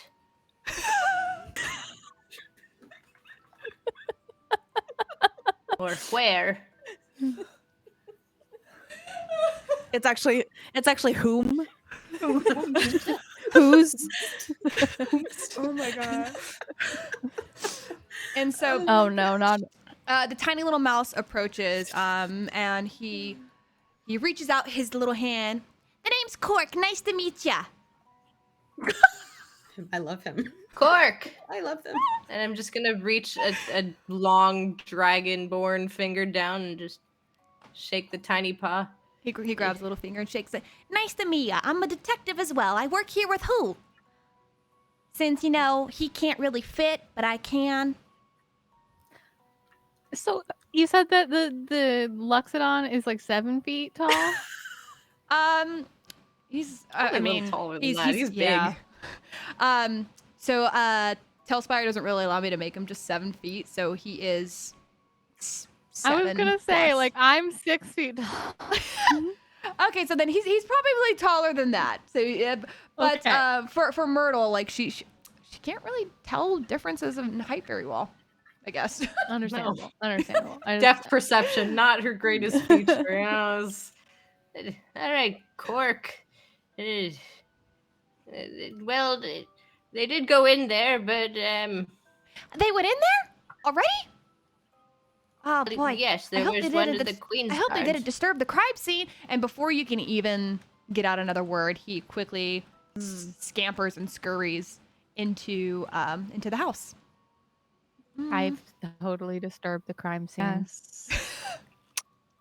Trying Well. to disturb the crime scene. I suppose it's good to have a partner in, well, not crime, solving crime. But yes, we're detectives. We do not commit crime. Would Kathleen and Amiriel, would we like feel a little bit of like a rumble? Mm-hmm. Anytime that who takes a step, you do feel quite of a small bit of a rumble. Question: does that make the book slide towards me a little bit more? Doesn't seem to be moving the book at all, but Cork quickly scampers and scurries into the area that is being labeled as the crime scene. I would know who that is, right? Yes, you would know who Cork and who and who is. God, why did I do that to myself? God damn it. Oh, Oh, Cork, hey. Nothing's been disturbed. Promise. Nothing. Not even a single thing. As I finish putting the diary God. in my bag. Just like distracting him, just like talking to him while you do that. Yeah, not even a single thing. Like we literally just got here. The room is yours. The room is yours. And I'm just looking at Muriel like, you are so freaking lucky. Oh, and as he quickly jumps up to the very top of the table, he looks down and sees a cat. Oh my God, it's a cat! And he like kind of Does he have a hat on? He has a hat on. Screaming. Adira like jumps because she was trying to get the book out, and she looks up and like, hello. You're Can I just say the shadow of my mini on the wall? This Tailspire is fucking great. it's really Right? cool. You're a cat, and you're talking. You're a mouse, and you're talking.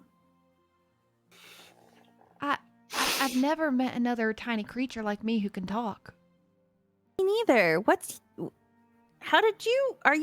Is this your true form? It's not something I like to really talk about. Anyways, what were you doing over there with that fire? Because he walked in as you were still trying to paw at it.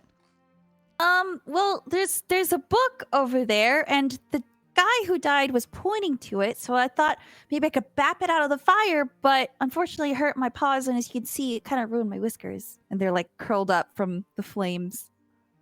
Well, what else do you expect? It's a fire. Well, I wanted to get the book out. No, can you get down here and help me? I might have a clue or something. You Do know, I have anything that would help with a fire situation? Let me check. Oh. Yeah, no. Not on you right Ooh, now. could I use you my have a pike, water Ash? skin? Could I use my pike? Yeah, you can use your pike. And as you approach to use your pike, we will actually take a break. Oh! We will actually take our first and only break of the night. So we're going to be taking about a 10-minute break chat. So we will be right back. Don't leave. Yes. We will be right back.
All right, everybody, we are back in action. Thank you so much for sticking around through that break. We really appreciate it. Hope you guys all were able to get some water, some more snackies, and some stretching and kind of empty that bladder. But we are back. We last left off with a investigation currently taking place. Myrtle is currently outside with a giant Luxodon detective named Who, while Lyrican... Oh, Lyrican's no longer in the dining room. Lyrican is about to kind of investigate this this large sitting room. We have a Muriel, Kathleen, Adira, and Cork all investigating the corpse of Muddock Baylor. So Lyrican, let's jump back to you. All right. So Lyrican was going to Tailspire, please. Was going to see if there was anything in the sitting room to take notice of, anything weird or off. After having seen the dining room and nothing really being like touched. So yeah, she's gonna investigate here next. Go ahead and give me an investigation roll. Hello. What is it? It's 2. Oh, that's a 10. It's a 10. Just a regular sitting room. There doesn't seem to be anything really out of the ordinary or kind of signifying anything is off.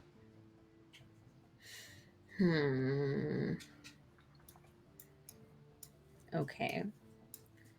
I think in that case, she might go back to the dining area because she was trying to like figure out like, okay, so they didn't do much in the dining area. Not much food was eaten. Maybe they went to another location. So that's what she's trying to like see if there's anything before the study. Because I'm assuming she heard them down the hall, and so she's like, that's where the study is. So yeah, I think she's gonna go back to the dining area and try to do maybe some like more. Hello, there we go. Small movements are good in Tailspire, by the way. Oh, sorry. It's all good. It's just that when you start flying, it will try to like jump up levels and stuff. So. Oh heck. Okay, sorry about that. How do you do the like one edit? I'll just do it like that. So yeah, I think she's gonna try to maybe check the cups to see if anything's funky about them. Go ahead and give me an investigation check as well. For that. That's 15, 16, 17. 16, 17. You notice that there is one cup missing. So you notice that there are more plates than there are cups. Interesting.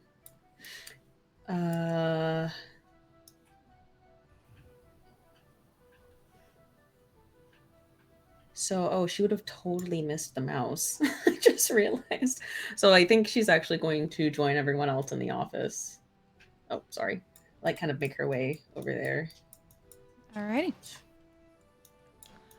Myrtle, as Cork had scurried off into the other room, you and Who are just kind of having a very nice, just gentle conversation before he dismisses himself. And I'm so sorry. I need to walk off to the side and take some notes based on our conversation. And he kind of just like very, very slowly moves over to the side and pulls out a tiny little notebook, a little bit too small for his hands, and the smallest pencil you've probably ever seen in the hands of a Luxodon. And you see him scribbling some notes before like adjusting his monocle, looking up in the air, thinking, and scribing some more notes again.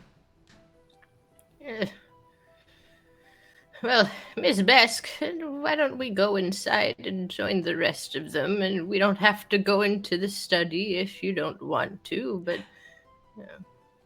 Or perhaps maybe you need to give the gentleman a statement of some kind. Yes.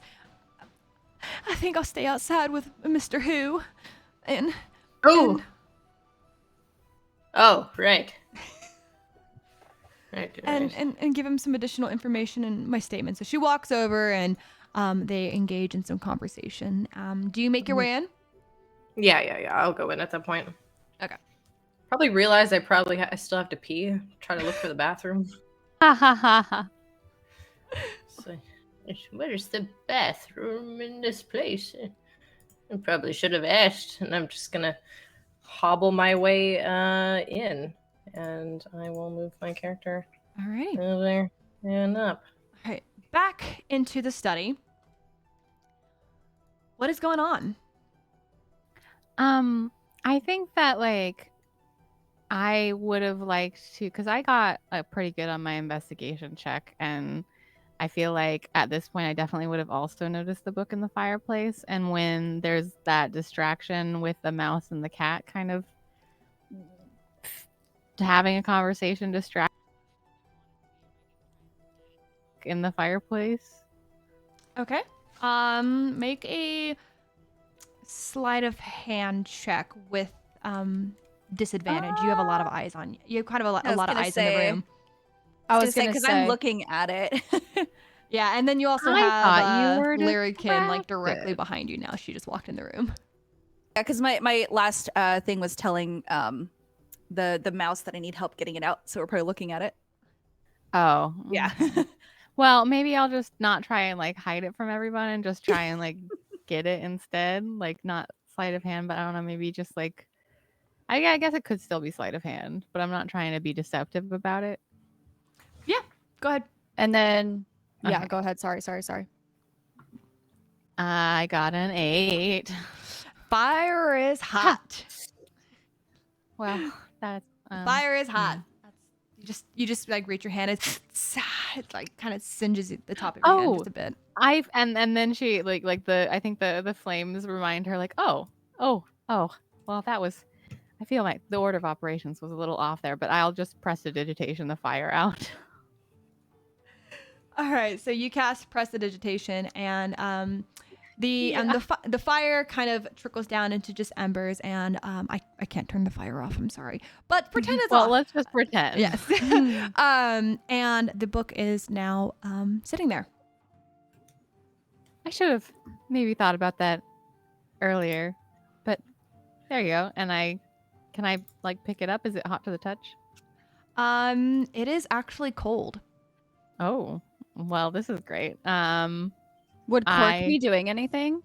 Cork is just kind of observing right now, because he knows if there was any evidence on that book, it would have been burnt with the book. But he's Okay. more kind of curious now why this book isn't burnt either. Yeah, can I mean, I'm not attempting to hide this. I'm not attempting to make it so no one else can see. I'm definitely just like, you know, I have the book. Y'all have small hands. I have larger hands. Yes. But I try and like awkwardly have it at a level that you could also see. I'll stand on the table and then I There can you read go. off your shoulder. There, perfect. And then I will. Cork kind of takes a little step back, being a little weary being so close to a cat he's just met. He sees my claws as I scramble up to the top of the table. He just sees it, and like he hears the as I climb up. He moves a bit And closer to Kathleen as that they are a bit more acquainted. Before I open the book, can I like take a look, like investigate like the outside of it? Like it's cold. Like is there any indication of like what it is? Is it like locked or is it magical in any way? I mean, I guess I could cast detect magic. So the book is this really weirdly leather-bound book with stitches kind of going through it. Think very like Necronomicon of like Hocus Pocus-esque. Excellent. The book is locked and affixed at in the very middle of the top of the book is this weird mechanism that has different shapes that appear to be missing. Would have I seen any sort of thing like this before? You have not seen anything like this before in your studies. Oh, even with all my years in the library. Okay. Is there anything in the ashes of the fire, or like around the room, or like, I guess, like if I have to, like on the dead guy's body that looks like it would fit in the spaces to open the book? There doesn't appear to be anything in the room that can open this book. My clock. You can try if you want. You guys can try anything you want to try to open this book. I pour acid on it. No, I'm kidding. Oh my god. He's probably just very observant at this point, and she notices that Quark is kind of like a little bit nervous of Stella, Adira, excuse me. And I'm kind of like just like watching with just like kind of a little bit of amusement, but also amazement. And I'm just watching them try to do things with this book, I guess. Try to open it I'm right. not familiar with this man, but was he a wizard or a sorcerer of some kind? Like, would he? He is not that you can tell from visibility. I'm kind of an expert on books, and this seems with some historical significance. I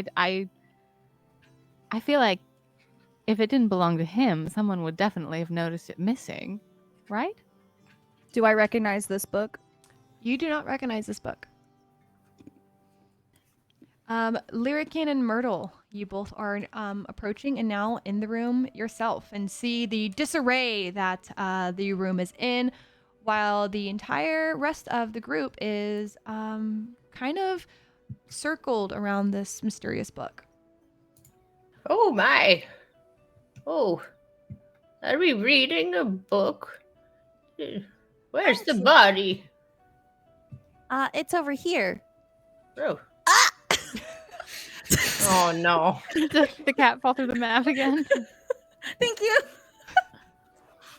All right, I'm gonna take a few steps Can we get a forward. counter created at the number of times Adira falls through our map? Stupid cat Adira legs. finds a secret passage in the ground.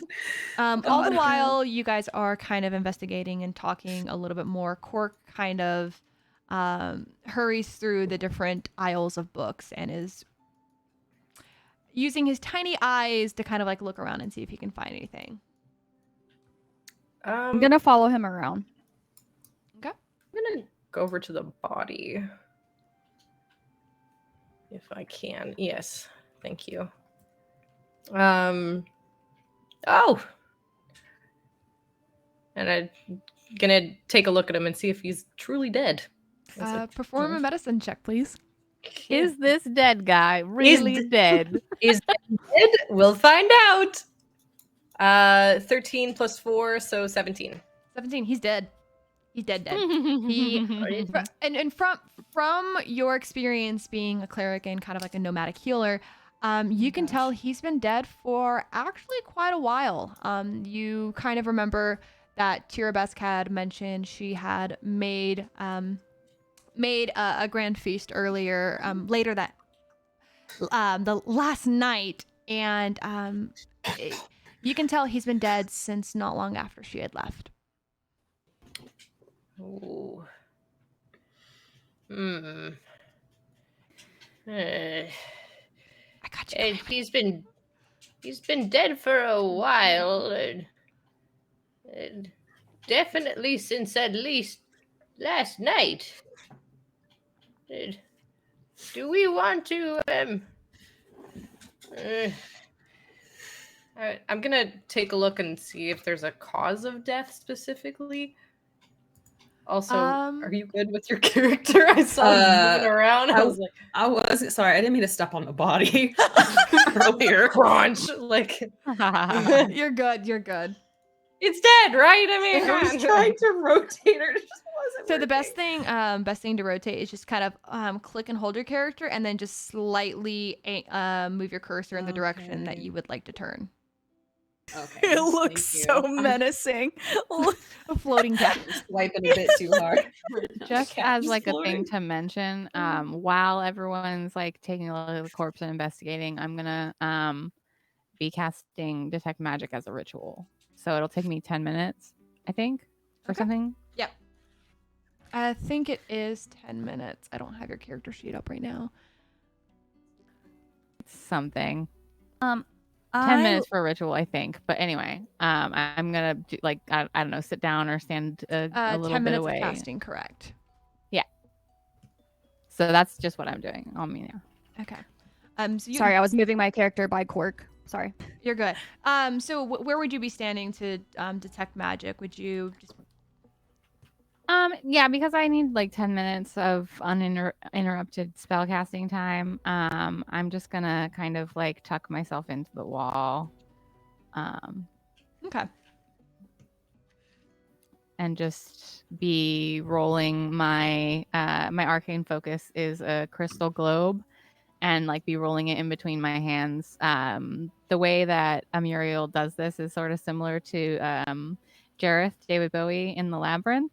And when she's using it to like cast a spell or to like cast a ritual, the crystal starts to glow and it kind of like reflects in the gray of her eyes, and like it's really cool looking. But yeah, she's obviously, anyone could tell that she is casting a spell, but yeah. Not very subtle at all. Lyrican, can you give me an investigation check? Sure.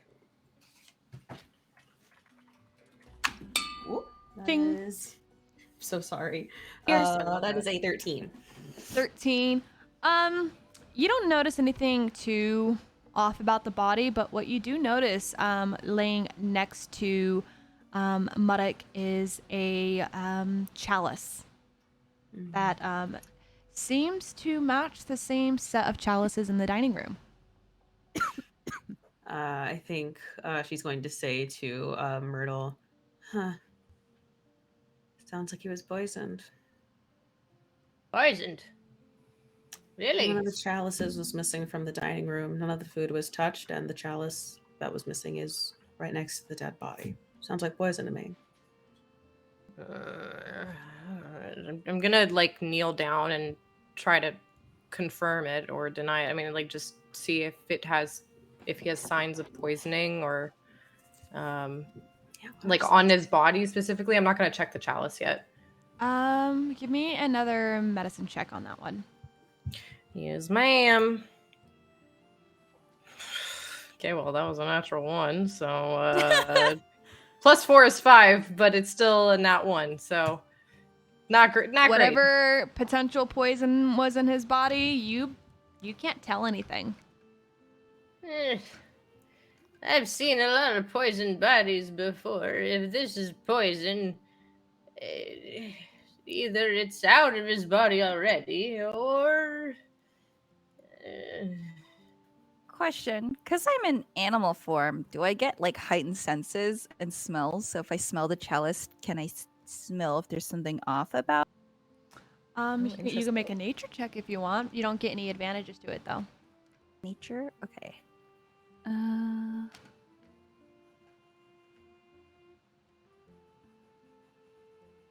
14. 14. You smell a very faint smell that you've come across before. It is a berry of a plant that you recognize that is meant to help medicine healers kind of null people, kind of almost like a general anesthesia, but too much of it can cause death.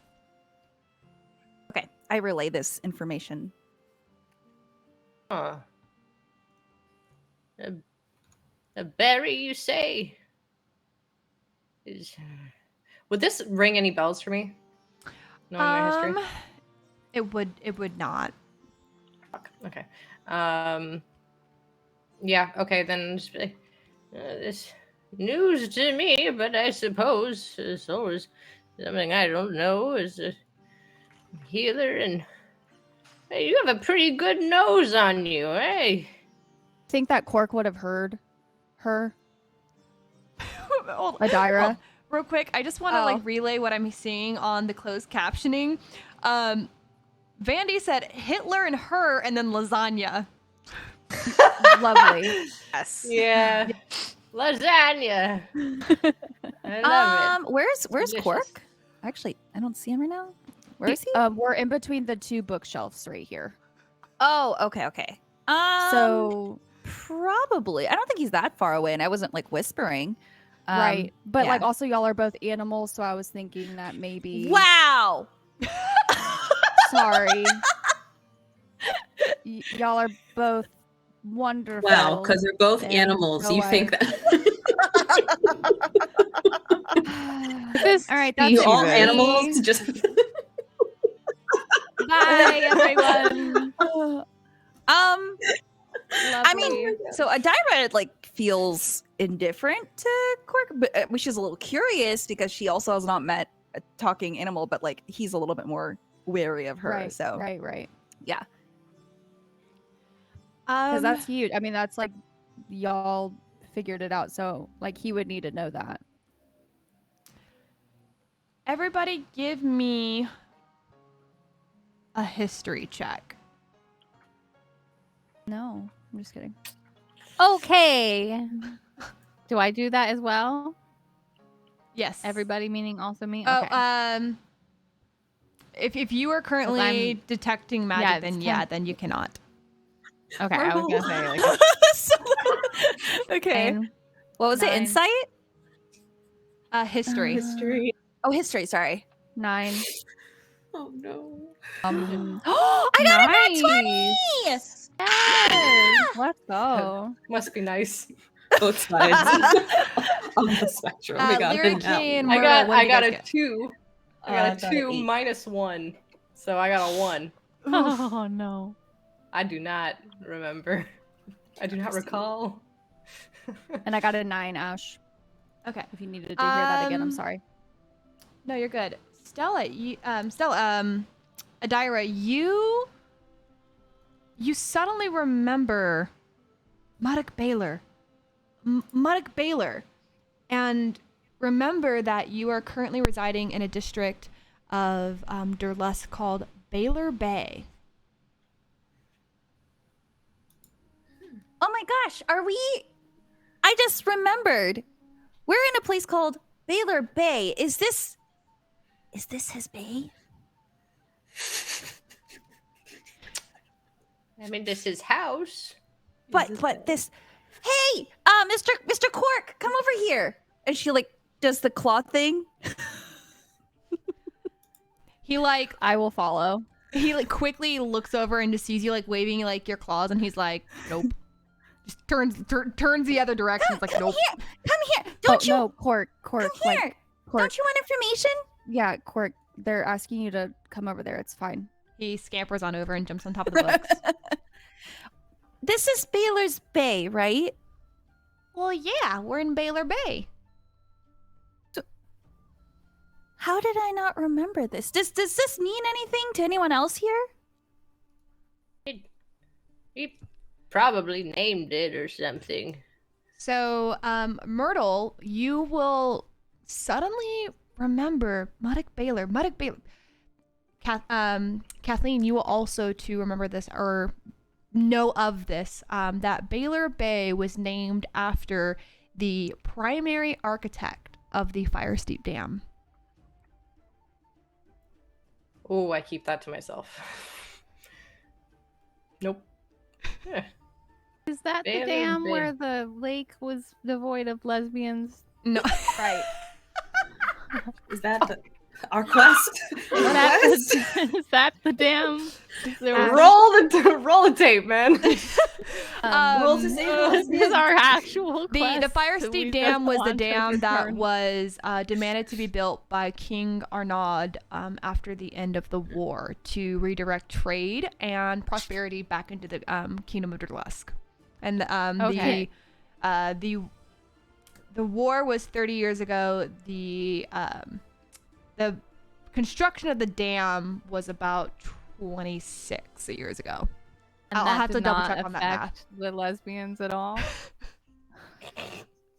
The dam has affected the Lake of Lesbian. It did. So this is our actual quest. Right. Protect the lesbians. Like the Right. lesbian lake. I Yep. need to know more about this dam. Damn. Ash, I'm gonna need you to repeat that because I am writing it down. I do apologize. No, you're good. Baylor Bay. Yes, so Baylor Bay was named after Muddock Baylor, who was the primary architect of the Fire Steep Dam. Yeah, got it. I am listening intently. And I will, kind of perk up a little. Yes. Cork will very cautiously approach Adira and Muddock, and he says, "Yeah, Muddock has a very complicated history. You guys might have known him as the person that he betrayed the Gold Dwarfs, his people. He indulged military intelligence to King Arnaud and helped Durlusk win the war. So this does not look really good. Oh, the Queen's not gonna like this at all." And in that quick moment, he turns to Kathleen and says, "You make sure they don't touch anything else." And he quickly scurries outside so he can go and tell who some of the information he has just learned. Would this have been enough time for me to cast Detect Magic? Yeah, I would say by this time you have completed Detect Magic. Okay. I stop suddenly in the middle of my crystal ball juggling. I stop with it in between my two hands, and then I open my eyes and they are glowing the same bright white as the ball. And now I'm gonna look around the room and see if there's anything magical. The only thing magical in this room is the book, and it has an extremely strong magical pull to it, but you can't quite tell what it is. It's something that you have not encountered. Okay. Can I tell what school of magic it's from?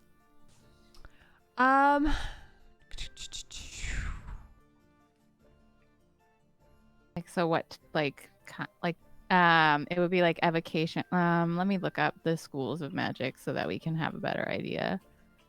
Magic D&D. Okay. So the schools are conjuration, necromancy, evocation, abjuration, transmutation, divination, enchantment, and illusion. You can tell it comes from the school of necromancy. Of course it does. Excellent. Excellent. Quite good. And I'm just while they're talking about the dwarves and etc., I'm just going to mosey on. Wait, what's this one? I forget which.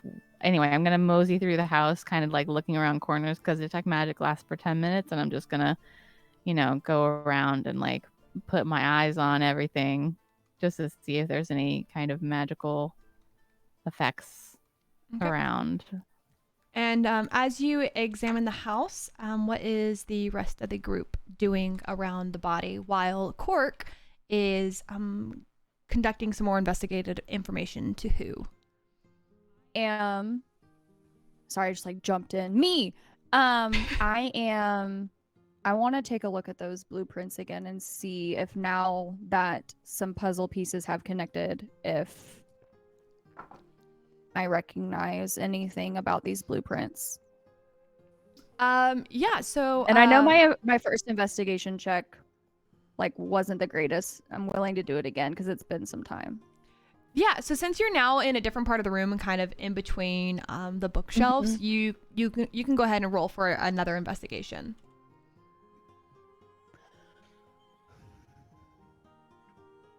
Okay, that's a 3. With who or whatever has been in this room, it's difficult to tell. A lot of the papers are kind of strewn about. All you can really kind of see is just blueprints everywhere. Okay. Do I recognize, since I was kind of with Quark, I guess not, because I'm in between the bookshelves. I wouldn't recognize any of the books either. No, you would not. These are books that you do not remember. Okay. Are the eyes closed on the body or are they open? The eyes are open. Okay, I'm just gonna lean down, kind of like close his eyes, fold his arm back over his body, and just kind of, just give him a little incantation to help him pass on, kind of thing. And I want to just almost absentmindedly, I'm gonna start cleaning up. Okay.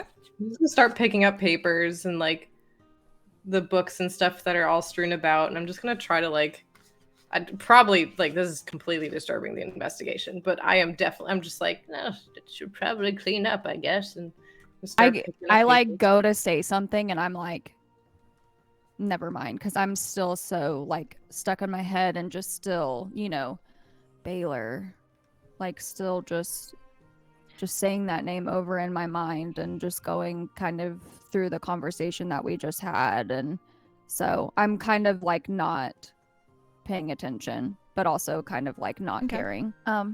Since I have an herbalism kit, I would like to take a vial out of my bag and just scoop some of the wine mixture into it. Smart. Go ahead and add a vial of unknown liquid into your inventory. And if you can't do it, I can do it later. Just let me know.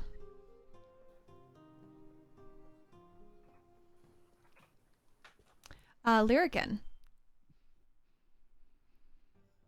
So I want to check to see if there's evidence of like anyone, like another presence in the room, like anything somebody may have left behind, but I'm debating if I want to do that in here or in the dining area. I guess I'll start in here since I'm already in here. So I'm gonna kind of like look around and see if like other than the book, if like anything was dropped or left behind by whoever came in and made a mess of the place, because I'm assuming it wasn't Muddock. Yeah, go ahead and give me an investigation check. Come on, investigation check. You have not been doing well. That's a nat 20. It's a 22. Hey, there you go. Go. Excellent. Go.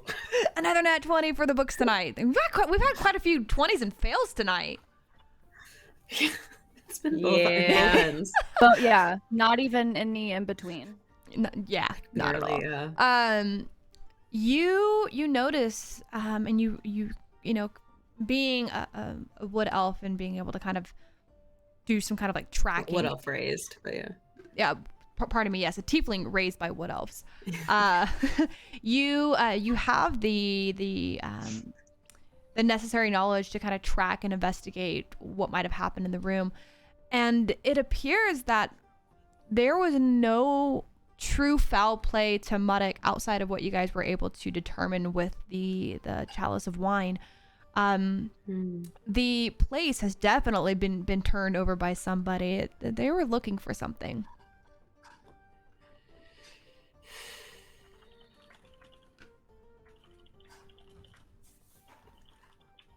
Okay. I think with that information, then she is going to start making her way to the dining room to see if there's any evidence in there. Just because nobody seems to know who these guests are. Oh, thank you. Just trying to find out some clue about the guests. Okay. Have I discovered anything magical wandering around the house? I'm kind of just like peeking into rooms to see if anything like lights up with magical energy. I'm not necessarily I'm like, where even are you? Okay, there's you. Yeah, I'm in the hallway. Have you gone into which rooms have you gone into? I went into the kitchen, dining room, whatever the second study is, and the bedroom. So the second second study or the sitting room. Mm. While you were in there, you detected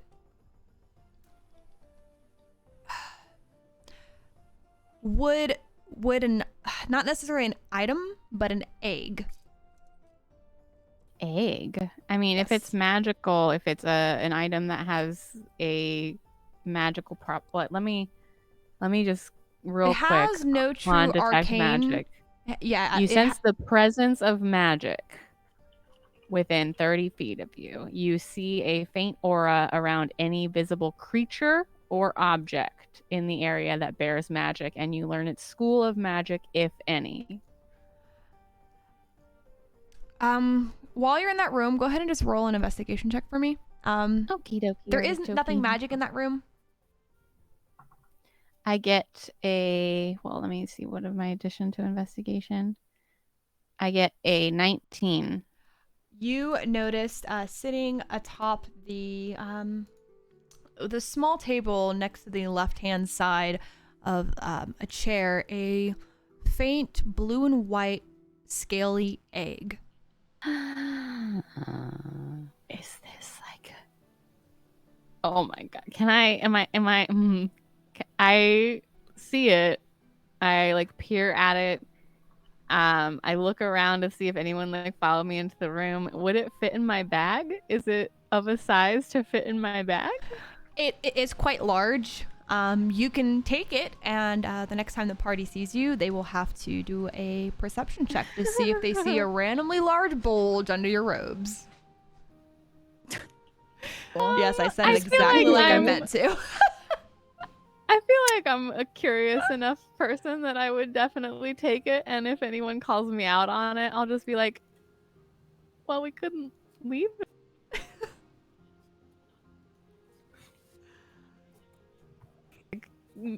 I'll try and make it so no one can see, but I'm not necessarily the most surreptitious person. So was there anything magical in any of the other rooms? Nope. The only magic that you were able to detect was the book. Do you still have the book on you, or did you leave the book in the study? If I would have kept it. Okay. Just good to know. Things that are good to know.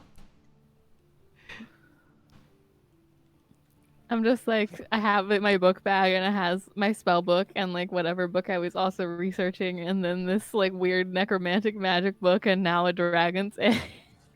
Or like whatever kind of egg. Like, I'm just randomly like collecting objects. She's one like swaying. kleptomaniac. I know. Like, there's always one.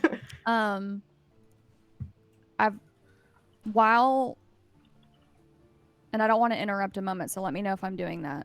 No. I just finished. Yeah. Okay.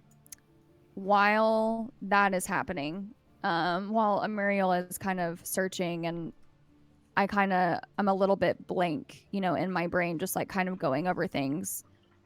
I would like to bend down and take one of the blueprints. Okay. Are you trying to hide it from the party, or are you okay with everybody seeing it?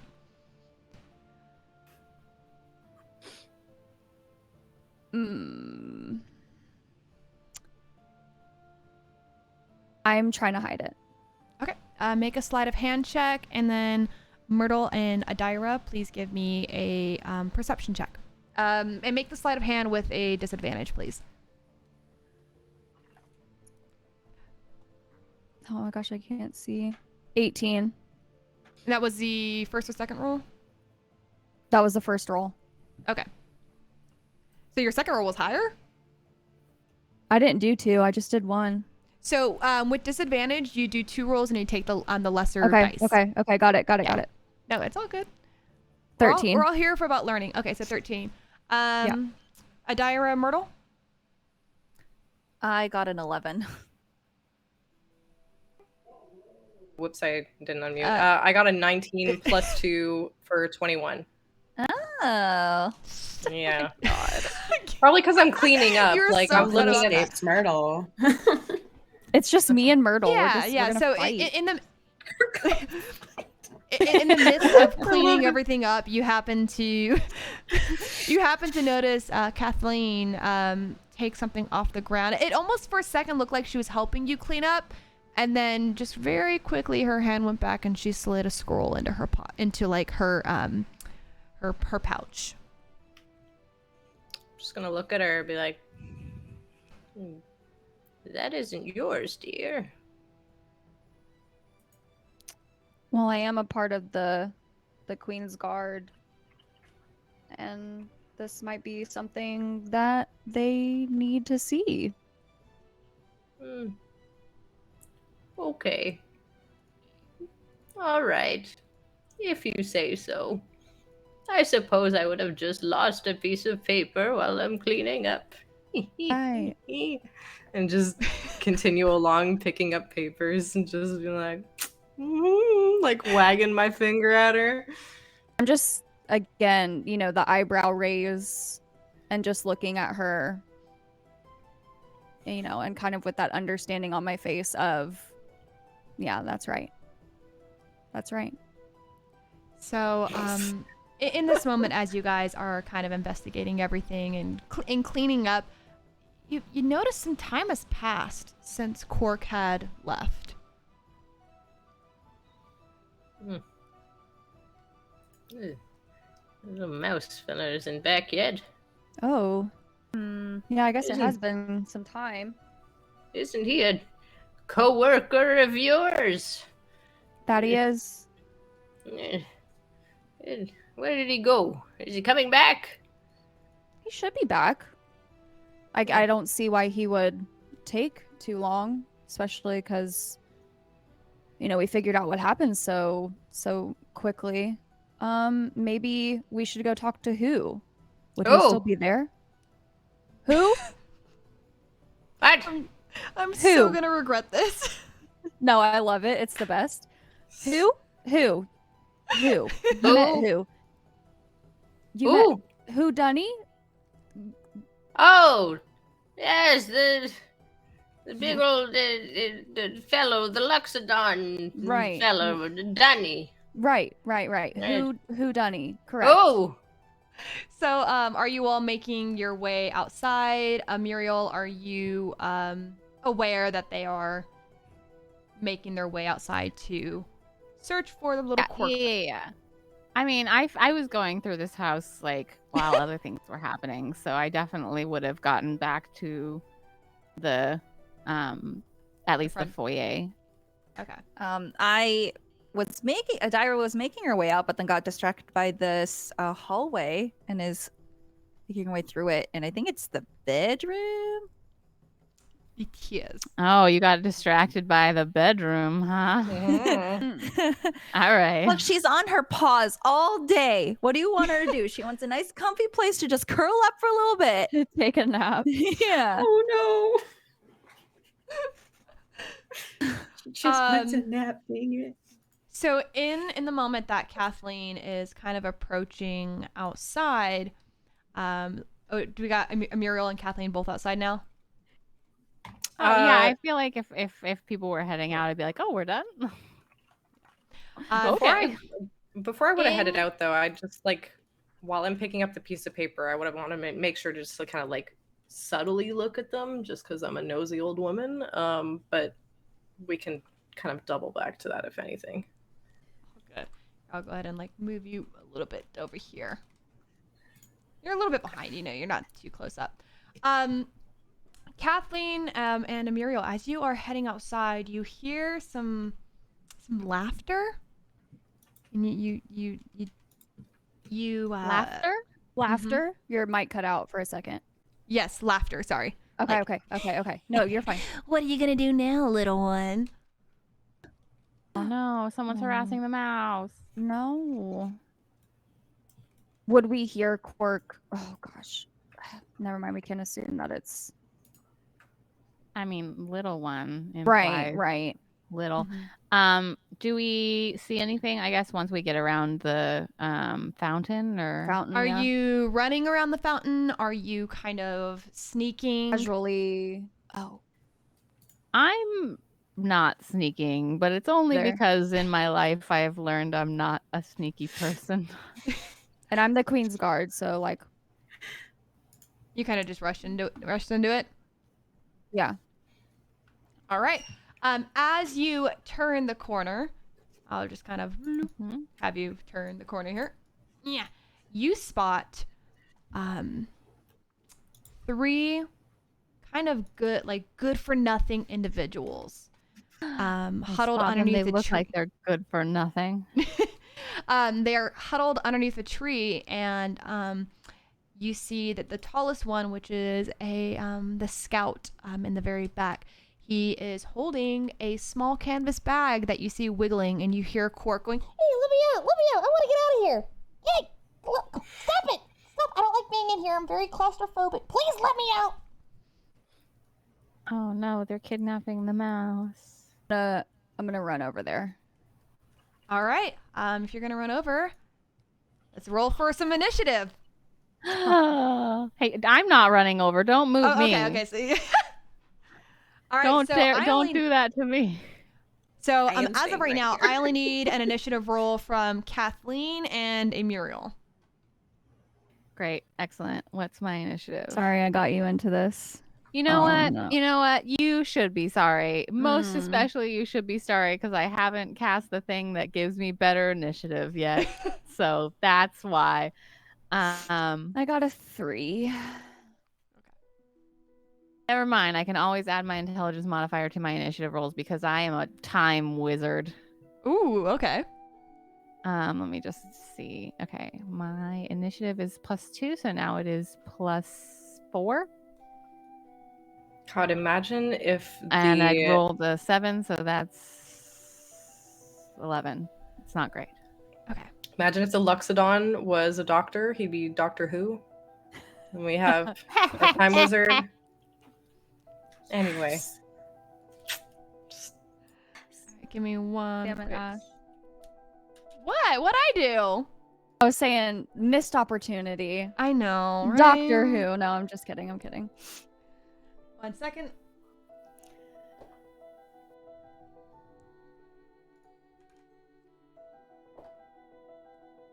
I gotta get my initiatives for them.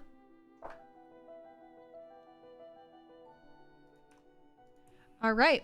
And for now, until Adira, Lyrican, and Myrtle join, it is just you 3. We after each round, we will allow Adira, Lyrican, and Myrtle to make actions. Since you are not in combat, you can move more than 30 feet in any given time. So with that, we start at the top of the round with Bandit number A. Let me go ahead and name them so I remember who each one is and set their Oh, health points. my armor class is so bad. All Oh right. no. Did I put on, like, do I have, I don't know that wizards don't really get armor, yeah. Oh, this is gonna be fun. I'm really excited about it. All right. Yeah, I have no armor. Okay, cool. Everybody, this is my first wizard, so. All good. So we start at the top of the round where Bandit number A here, the redhead, looks to Kathleen, who is the closest one to her. Let's see. You are just about 3 tiles from them, and they're gonna go ahead and pull out a light crossbow and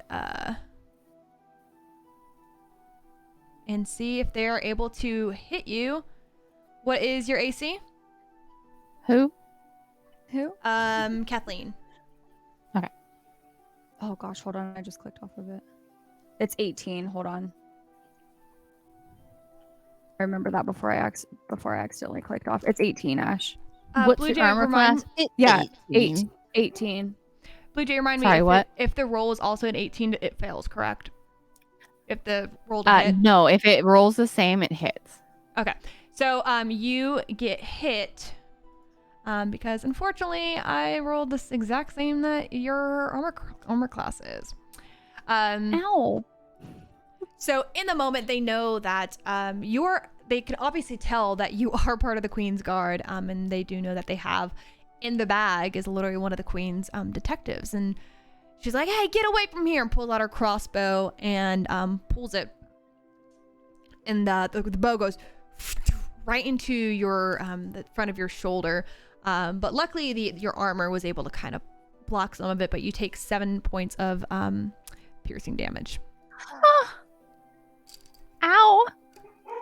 I mean, I'm hurt in your I'm hurting for you. You're hurt for me. Thank you. I appreciate it. That does sound like it hurt a lot. Yeah. I'm gonna like kind of, do the whole. Can y'all hear Zayla? I'm so sorry. Let me know. Okay. I'm gonna, kind of like stagger back or whatever, like, because obviously, like, I'm gonna feel it a little bit, and I'm gonna, do my iconic eyebrow raise and kind of look at this group and kind of get a little angry. I don't like bullies. And I'm gonna look at them and I'm gonna say, do you know who I am? Do you know who I work for? What are you doing here? Ooh, okay. I love that. Do you know who I am? So she looks at you and goes, Trying to yeah, I know who you are. And she spits towards your direction. You're with that filthy little beast of who we try to call Queen. Upsetting. Oof. What do you got in the bag? Who's in the bag? None of your business, little girl. Cork, are you in there? Yes. Cork, are you in the bag? Help me, get me out, please. Please, Yeah, I hear him. Give me the bag. Come and get it. She chuckles while baiting you forward with her hand. And we go into the next initiative. Muriel. Oh, it was my initiative next? Mm-hmm. Oh, okay. I, as a free action, I'm going to scream an alarm and hope that the party hears. And then What are you I'm saying? going to use my movement to just duck a little bit behind this, just to try and get like partial cover. And then I am going to which one's holding the bag?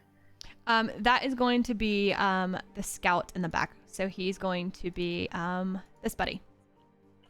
That guy in the back? Okay. Let me just Also, when you alarm to the party with your free action, what are you saying? I think I'm just like I just shriek wordlessly. What is that gonna sound like? We have to know. I don't want to. I choose to let y'all use your imagination. I don't remember how to do the measuring, but that's certainly less than 120 feet, right? That is about 70 feet. That's nothing. Okay. I am then going to cast Magic Missile. To which one? On the one in the back that has the bag, and hope that I can. Oh my god. Yeah, my instinctive reaction is to I mean, would I don't know, I don't care, I'm gonna do it anyway. I want to cast Magic Missile. Hell yeah. Okay. So yeah, I know that they have the tiny. Ignore that. Oh, ignore that. Excuse you. Ignore I know that. they have the tiny mouse. I know that the tiny mouse was part of an investigatory committee. I know that he was not, bad or evil, and these guys are being mean. So I use my crystal ball, my arcane focus, and kind of just like manipulate it and like twirl it over my head, and then 3 darts of white light go from me to the fellow in the back over there, and it says, Each dart hits a creature of choice you can see within range. A dart deals 1d4 plus 1 force damage. All dart strikes simultaneously, and you can direct them to hit one creature or several. Okay, so I roll a d4. And there's no roll to hit, right, on that one? Nope, not with That's magic missile. That's right. I was just double checking. Okay, so I And got that's a cantrip, right? 3 plus 1 is 4 for the darts. So 3 of those. Yeah, 3 glowing darts. So that will be 4 times 3. That's 12, right? I'm not going crazy. Yeah, it's 12 damage on the fellow in the back. All right, so you cast magic missile, and in the way that you had described it, and it hits the individual, and he like stumbles back for a moment, like nearly drops Cork in the process, and is like, "Whose side are you on? Are you on that killer queen side, or are you gonna be on ours?" And I think that she's like, all she did was like shriek and instinctively fire because they fired a shot at her, and then she goes like, "I'm on the side that doesn't kidnap people." All right, you said that was for 12. Yes, it was for 12. Okay. And so you casted. All right, and then now it goes to. Oh, for some reason, okay. I'll just keep track in my head then. And then now it goes to our other bandit here. So seeing that you had attacked their leader, he's gonna get really upset about it. And so what he's gonna do is actually go ahead and fire his light crossbow over at you as well. And that is going to be.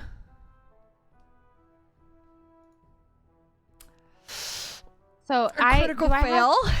Do I have a cover? Oh, it doesn't. Like I said, it doesn't matter. But I was like, do I have partial cover from being behind the fence? But like, if it's a crit fail, then that's fine. Yeah, it's a crit fail. So as he goes and loads up his crossbow and aims it down sight, he goes to pull the trigger and it goes to fire, but the arrow doesn't take flight. He loaded it wrong. He's still new to the bandit tribe, and the main boss goes, "What are you doing?" And like raises his hand about to slap him. He's like, "I told you, you need to learn how to use that thing properly if I'm going to be giving it to you." I mean, that is sad that you suck at that. And then I just call back, "Help!" In that moment, is it me now? Because Yes, it is now the your redhead. turn. Okay. In that moment, would I be able to, like, while the boss is kind of like getting onto him, pull out my crossbow? The rules As long- for like if you have a weapon equipped basically and you want to equip another one, you can easily drop your pike. It just takes a turn, right? I think an the action. rule might A. be different for crossbows, but I think like you can drop your weapon and like, oh, I'd have to look it up. Yeah, I don't know. I think it takes an action to equip Okay, the new yeah, weapon. and how many feet away are we? Because it only has. My pike only has a 10 feet. You can stow It's your 30. weapon as a free action. Okay. Yeah, so Yeah. you're just about 30 feet away from the two closest to you, and then 40 from the one. other one. Right. I'm trying to see if there's anything I can read. Looks like it's up to interpretation. Like you can Yeah, that's you what can I'm drop getting your from weapon it too. for no action at all, and you can draw a weapon for a free action. So, but then you just have one weapon on the ground. It's not like properly stowed. Right, I think exactly. is the best interpretation. And that makes me scared. I mean, it's a pike. I think it'll be fine. You're not gonna lose it. No, I'm scared of them taking it because they like to take things Like mice. Right. The thing is like I, outside of gosh, my I don't character, know. know that these people are probably part of the Lost Rebellion against the Queen that likes to murder people randomly, and I know that I'm probably like on their side, but also they're kidnapping a mouse, so You know what? We're gonna risk it for the biscuit. Can I, while he's like kind of yelling and I'm like, you know, they seem a little like maybe just a tad bit distracted because I'm assuming like they would be like, what the heck? You know, like, why would you even engage if you don't even know how to use your bow? And I'll take whatever penalty, I guess, like for it. I don't care if it's my turn. Because at least I'll What are you have doing something. oh, okay. Taking out my crossbow. Sorry if I didn't make that more clear. So whatever you need me to do, Ash. So are you immediately going to drop your pike and reach for your crossbow? Yep. Okay. I'll allow it, since a crossbow is a light weapon. Yeah. I'll allow it. Since you also do have it currently equipped, so I think you are free to take your action. So I just hit the hit/DC. Oh, you're not looking at D&D Beyond. I have it up right now, but for the crossbow light, you'll hit. You should have a page that has your actions on it, and then there should be a little like hit/DC. attack. Yeah. Yeah, I was gonna click it. Okay, perfect.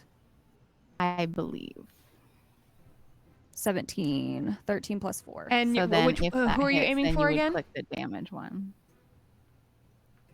The boss. The primary. The one that's holding the mouse cork. And what was your roll again? 17, 13 plus 4, 17. Yep, it hits. Go ahead and roll me damage and tell me how you hit him.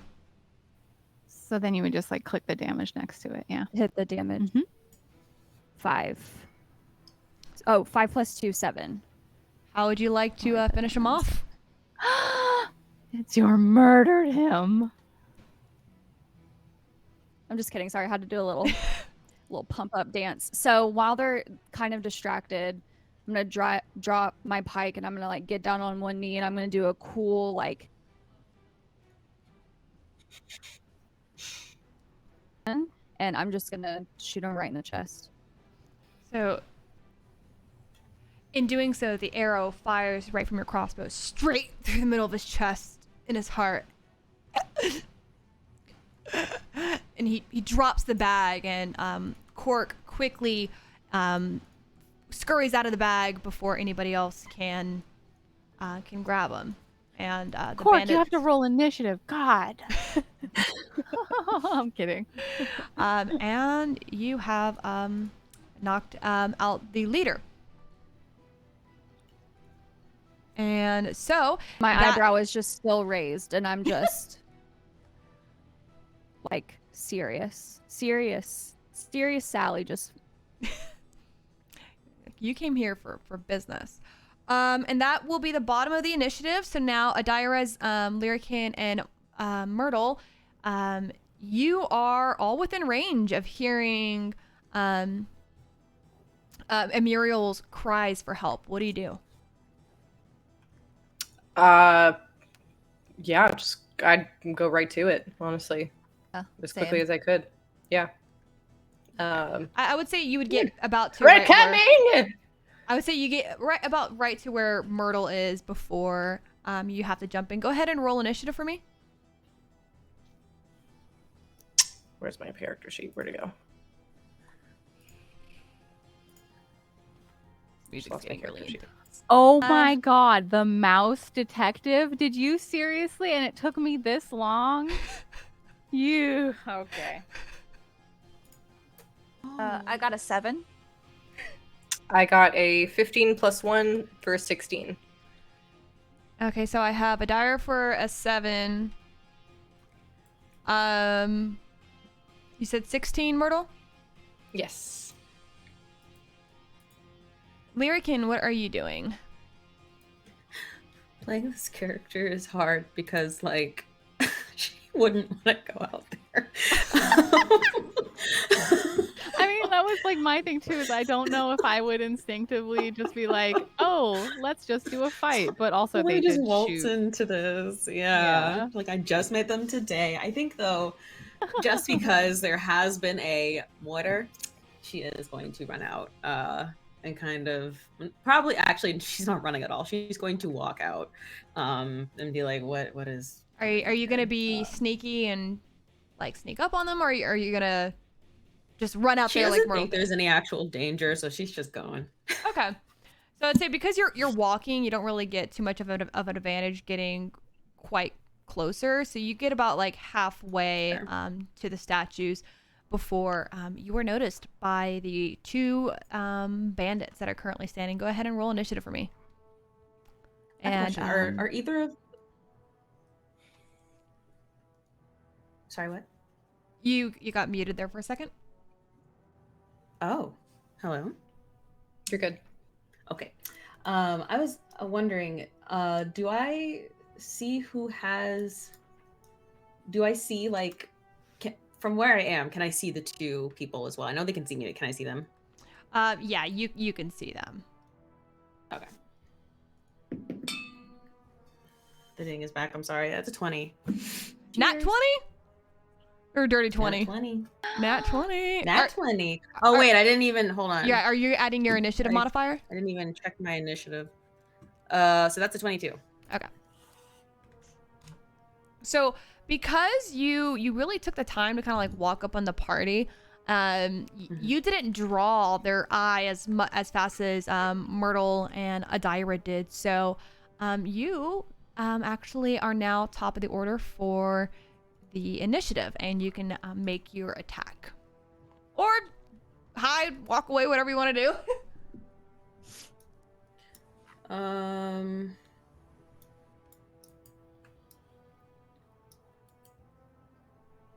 guess you absolutely do not have to fight. No, you don't. I mean, if like, I feel like if these two, well, not so much. You could no also offense, be the not voice so much of Kathleen. reason. Oh, that's true. You could be the voice of reason and be like, stop, why are you fighting? Like, you could do a bunch of stuff, you know? That's true. I keep thinking fighting's my only option. No, it's not. One of them's already down anyway, so. I will say that, like, maybe she walks up and from, like, over here, kind of, like, look. So that will be, where you are right now is your 30 feet of movement. Okay. Oh, I'm a little over it. You're fine. But she just kind of wants to, like, walk a little closer to them and say, like, hey, what's going on here? Are you talking to the bandits or the party? Talking to the bandits. And can I actually roll to see if I recognize them? Yeah, roll for history if you'd like. Just to see. She's been around town. That is a...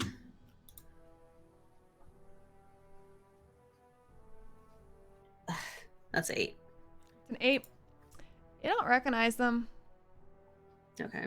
Man, they look like just your standard druid and scout bandit. I think she'll say, you're outnumbered, so I don't see the point of whatever you're trying to do here. And go ahead and make a persuasion. Oh. That's oh no. I am not persuasive today. your threats kind of fall on deaf ears, and the bandit in the very front, the one that we just wiggled. She retorts back, the only point you're gonna see is at the end of my crossbow. Gasp. That's what she said. Yeah. And am I able to make an attack or no? Mm-hmm. So you can do 30 feet of movement and for each initiative plus an attack your wood elf, so I think you might get a second attack or a second win. I'll have to look at your character sheet again. Would She's I not- technically? She doesn't get a second one on level 2. No, not on level 2, but I Oh, just know in the fair. future. Like I think you get like Okay. second win or something. And I think she's gonna try to pull out her bow and arrow and hit the one that was wiggling. Because she doesn't like her now. Yeah. All right, go ahead and make an attack. Okay. Whoa. And what do I do for attack again? Sorry. So you'll go to your actions, and then where it says attack, you should have your bow. It should showcase the longbow. range and then the hit DC. You want to click the button that says hit DC. Oh, whoa.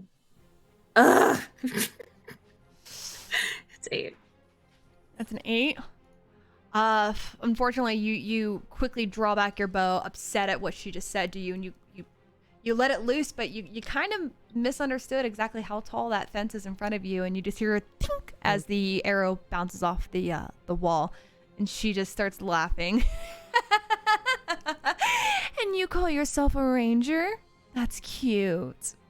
She's gonna jump over the one. I'm kidding. Let me at her.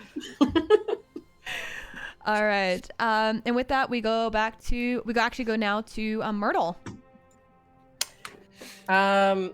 Seeing this, I'm gonna try to be the voice of reason because Myrtle's old and she doesn't really want to fight.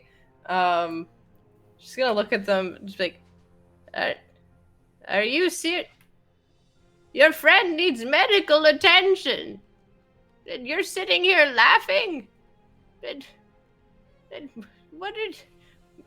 Move out of the way!" And I'm going to literally walk past them. You can only move and 30 feet. how while far in are initiative. they? How They are far is currently about 80 feet away. 80 feet? Oh crap. Okay. Geez, then I'll just move the 30 feet up. Let's And are see you here. gonna continually try to persuade them? Yeah, I'm gonna try to persuade them as my action. So 1, 2, 3. So you'll be right about there. 6. Yeah. You'll be just about in line with Kathleen. Okay. So, yeah, I'll walk up and I'll be kind of beside her and just be like, your friend definitely needs medical attention. I don't know why you're fighting. Okay. Make a persuasion check. Sure.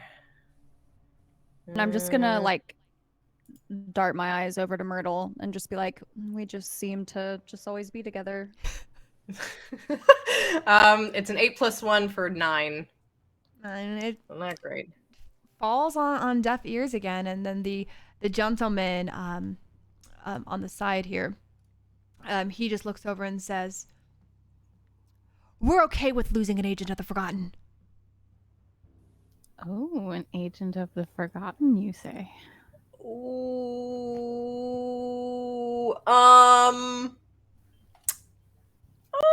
hey, quick question. Does that, make my brain go any kind of, Make a history check. yeah. Your okay. history checks is your memory, by the way. We'll see if With your a memory -1? Girl, god damn. Make it with disadvantage Oh, jeez. because your Oh, history. okay, great. Well, with disadvantage, with that's your memory. fantastic. Because, yeah, it's an 8 total. I mean, it was a 9 - 1, so 8. It's one Any of of those the rest like, of us here? huh? Did all of the rest of us heard that too, right? Correct. So everybody else make a history check as well. Myrtle, it's one of those things where it's like the tip of your tongue, and you just you happen to see like a butterfly flutter by, and you're like, oh. Agent of the Forgotten. Butterfly in the sky. I got a Sorry. 9. 18. Nobody else recognizes this name. Not even with an 18, golly. Not with your guys' history. Actually, you said Kathleen, you got an 18. Yes, ma'am. Pardon. You recognize the name just very faintly from being a part of the rebellion group called the Lost Rebellion. You just Might know cut that. out again, Ash. Oh, sorry. You know that they are they are the group of bandits that belong to the Lost Rebellion, which is a known rebel group against the Crown of Durlusk. But that's all you really know. Oh, whoops. You're good. I rolled a 16. You Lyrican, you might have heard their name in passing from merchants. You wouldn't really have any other history outside of that. So Myrtle, you would say that your persuasion would have been your only action that round? Yeah. I would have just taken that entire time to just try to persuade them. So okay, with that roll, yeah. All right. The first bandit here. Also, too, Cork is just like hiding. He is absolutely terrified. So he's hiding. I guess actually, if Cork is, yeah, I'd make sure that Cork's like okay too. But okay, yeah. So the bandit, the first bandit, the one with the red hair, the druid, she is gonna go ahead and take another crossbow attack, and she's going to she's actually gonna go ahead and take aim at. Let me see. Can we do this from here? Yeah, she's gonna go ahead and take aim over at Lyrican. She didn't like the attitude that she was given. So that's 80 feet range. So she's going to swing, or not swing. She's gonna go ahead and notch her crossbow, and she's going to. That's a 6. I already know that doesn't hit. Right, That's Lyrican? a D20 I rolled. Against your AC. So how that works, it's your AC.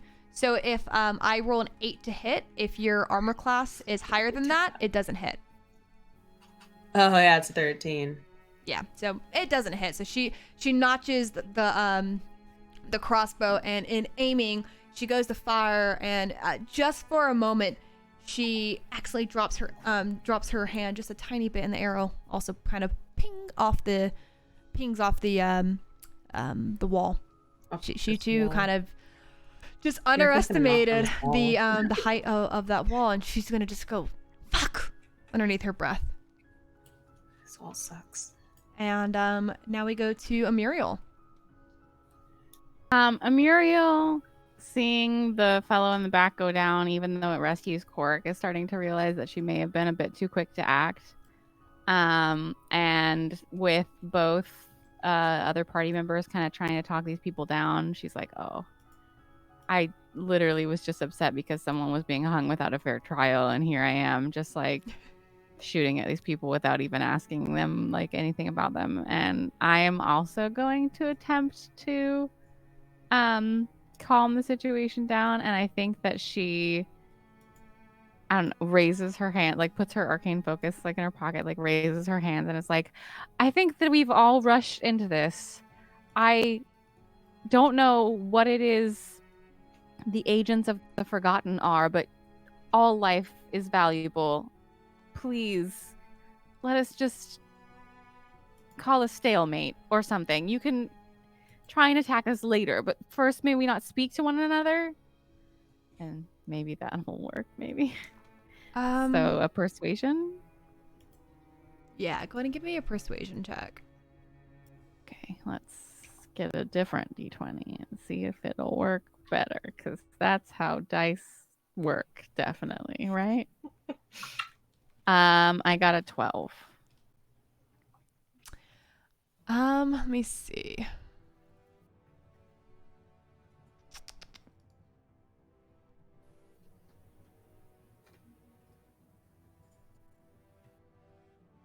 I'm gonna try to see. That would be. Okay, one moment.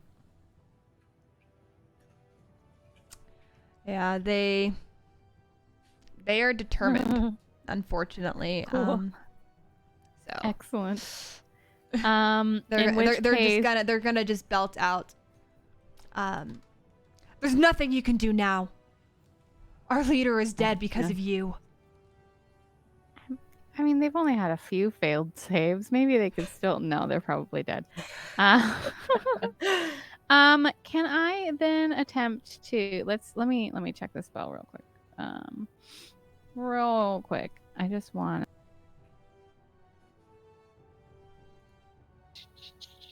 Sorry, I'm brand new wizard. I'm a new wizard.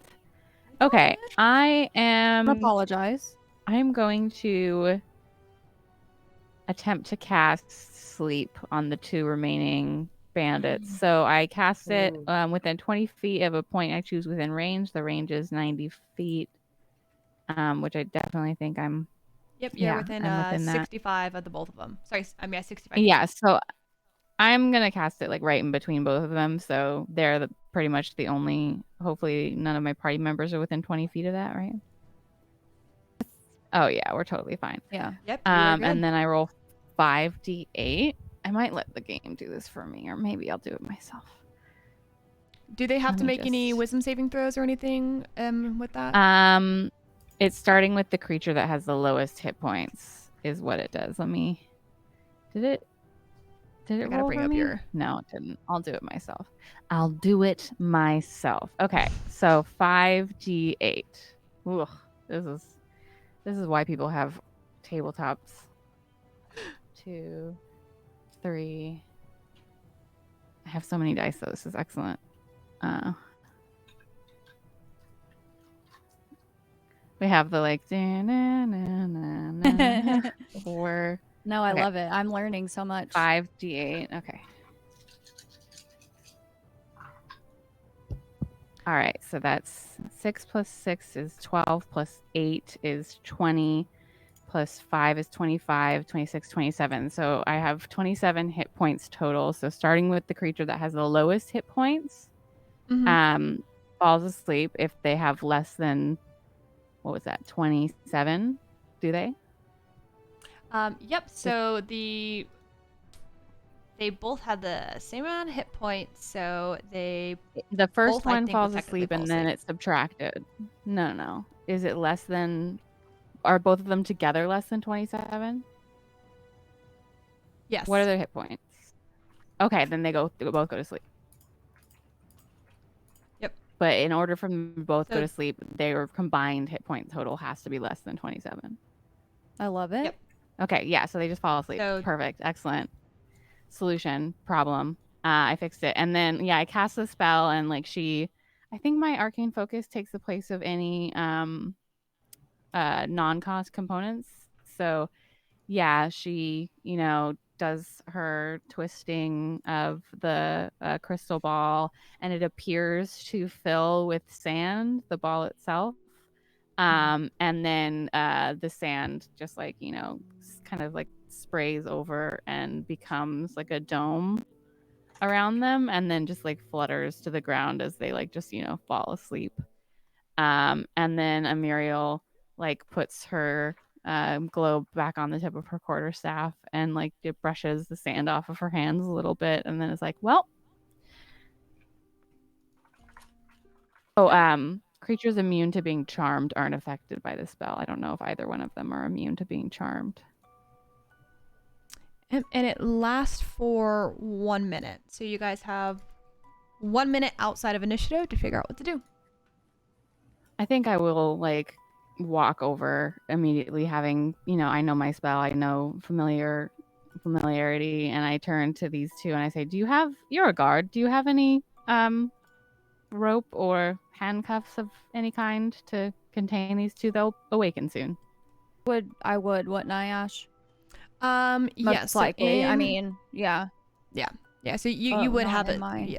You should have 50 feet of rope in your inventory. Okay. Yeah, I do. I'm gonna, I'm still kind of like in that kneeling position that I said that I was, when I had the crossbow. And I'm gonna hold the crossbow with my left hand and rummage to get out the rope because I'm still just on guard. But I'm gonna get the rope out. I also have some rope, so I can tie up one of the others, if anything, or help with it. So I'll move up and try to help with that as well. All right. I like ask Quirk if he's okay. Absolutely. I mean, you can do whatever you Quirk, want. Okay, I just wanted to, if that would be out of the realm of like what we need to be paying attention to. I'm gonna ask Quirk like what happened. Like is he okay, and like what happened? How did this happen? I came outside to talk to Who, and I guess he left with Tirabest maybe to go make a report or something back in town. I just all of a sudden just felt like a sack be thrown over my head, and I just got jostled around. They were shaking it a few times before y'all showed up. He like pulls off his hat and like rubs his head, and in doing so he kind of like very slightly flattens his ears before the moment he drops his hand down his ears, boop, pop right back up. Oh. Did you cute. What did they want? Did they say anything? They all they kept saying is like that they were going to try to figure out more information. That they just that's all I really heard them talking about, and saying that they were going to take me back to the rebellion. I don't really know much more outside of that.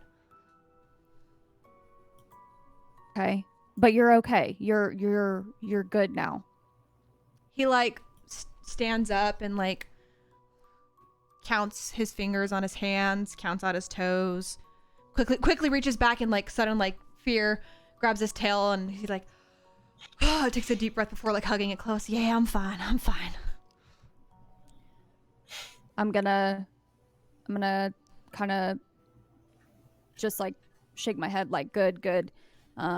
I think it's best that maybe you get back to the court, and maybe keep this kind of on the down low. I think Who and the Queen would be pretty upset to know that you were captured. So, if you could keep that to yourself. Yeah, I think who's that would gonna be get best on me again for... about not, being aware of my surroundings, especially little me as a little mouse. But right, so we're just not gonna tell him. Yeah. Right. Yeah. Okay. I won't say anything. But what are you guys gonna do with them? I see them tying them up over there. You guys gonna bring them in for questioning, or what's gonna happen now? We will figure it out. Yeah, most likely, because I am part of the Queen's Guard. It's probably gonna be best to do that. But yeah, totally. Okay. I trust in you, Kathleen, to do the right thing. I will. I will. For the Queen. That's what I always say, right? Long live the Queen. Long live the Queen. See you later, Cork. And in that moment, he pops down to all fours and quickly scampers away.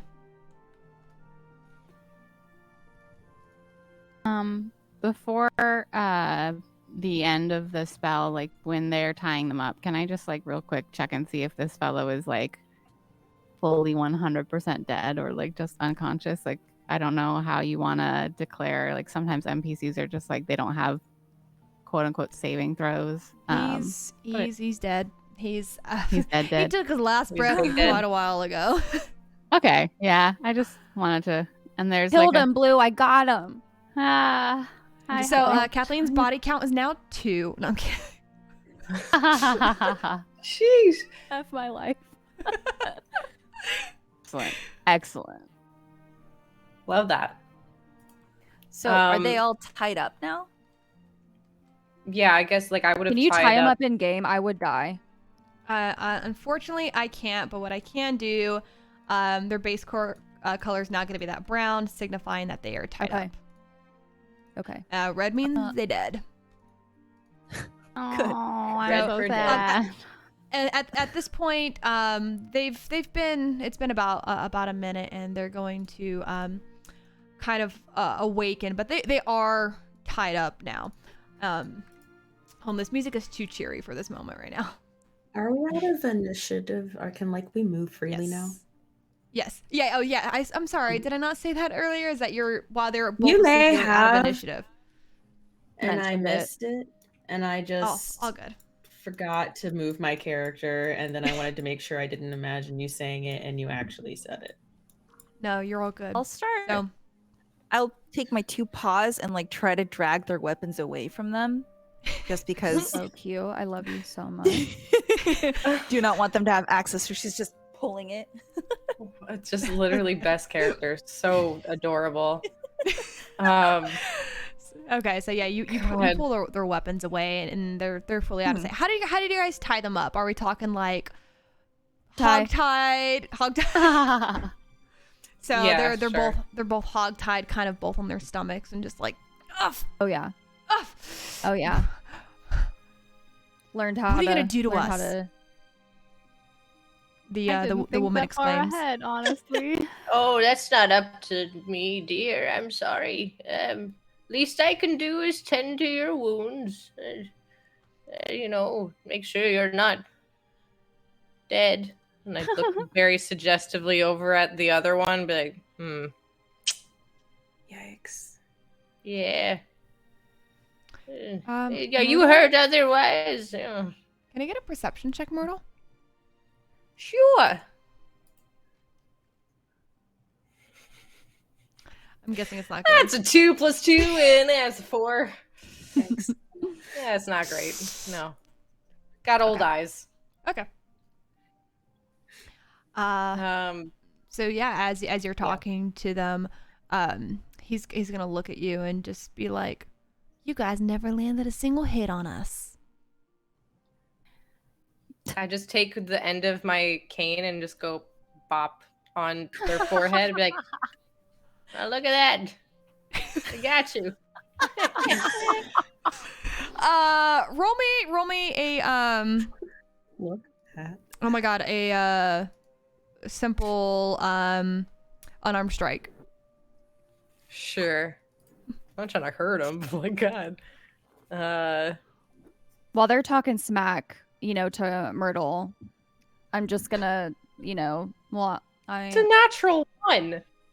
I. How do I miss that? Yeah. with your old age, you go to like bonk him on the Right. head, but your depth perception is completely I off, and you're like I a definitely total of, still like, think I hit him, though. yeah, and you're like a total still of pleased with 5 myself. inches away. Ah, got you. And I'll like get back up and just like shuffle over. Fuck. And I'm just be like, yeah, well, we're not the ones tied up, are we? You might as well be when you're allergic to working for cats. her. Okay, say that again. You might as Hope well you're not be if you- allergic to cats. Yeah, she's just climbing on top of them. I love it. Dyra just sits on them. Sneeze, bitch. Oh my God. Now I'm gonna have to write an NPC that is allergic to cats. Now you realize that, right? Yes. Oh, it's gonna Oh, happen. gosh. So the redhead, who happened to be the more mouthy of the two, kind of Yeah, looks she's back getting at, on my nerves. looks back at Kathleen and is like, "Well, you're the only one that's tied up with that queen. You don't know what you're getting into, do you?" I'm just gonna stay quiet. Just giving her that eyebrow look. That don't mess with me kind of look, but I'm just gonna stay quiet. You'll see me kind of maybe like clench my jaw a little bit. Okay. So what are you guys gonna do with these two now? Are you guys gonna take them back somewhere and torture them until they talk, or like what do you want to do to these two? Because they're just kind of I'm sitting there like objectively a against spit roast. Hold them by their ankles and shake them to see if they have any loose chain. Give me a strength check. I mean, could I check and see if they have anything on them, like info? Yeah. Like papers or They have like, a note that says exactly where they came from and where we right, can find their like leader. what their mission is, or like. Do they have is. Do they have like a anarchist's like handbook on them? Make me a Guys, perception. Make me a listen. perception check as you search them. Who's searching them? Me. Okay. And I want to check the redhead chick and just get on her nerves because she's getting on mine. I want to check her first. Okay. You said perception, Ash? Yeah. Actually, pardon me, investigation. Oh shit. It's all Okay. good. Investigation.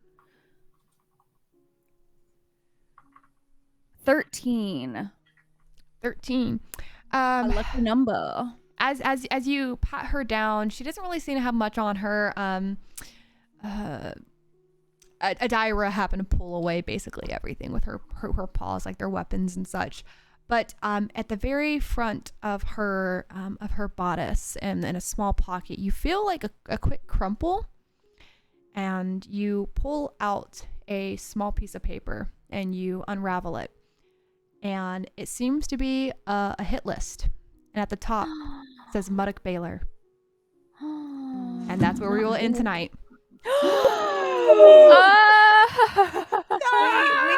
I can't roll to see if I recognize any names. No, wait. Dang it.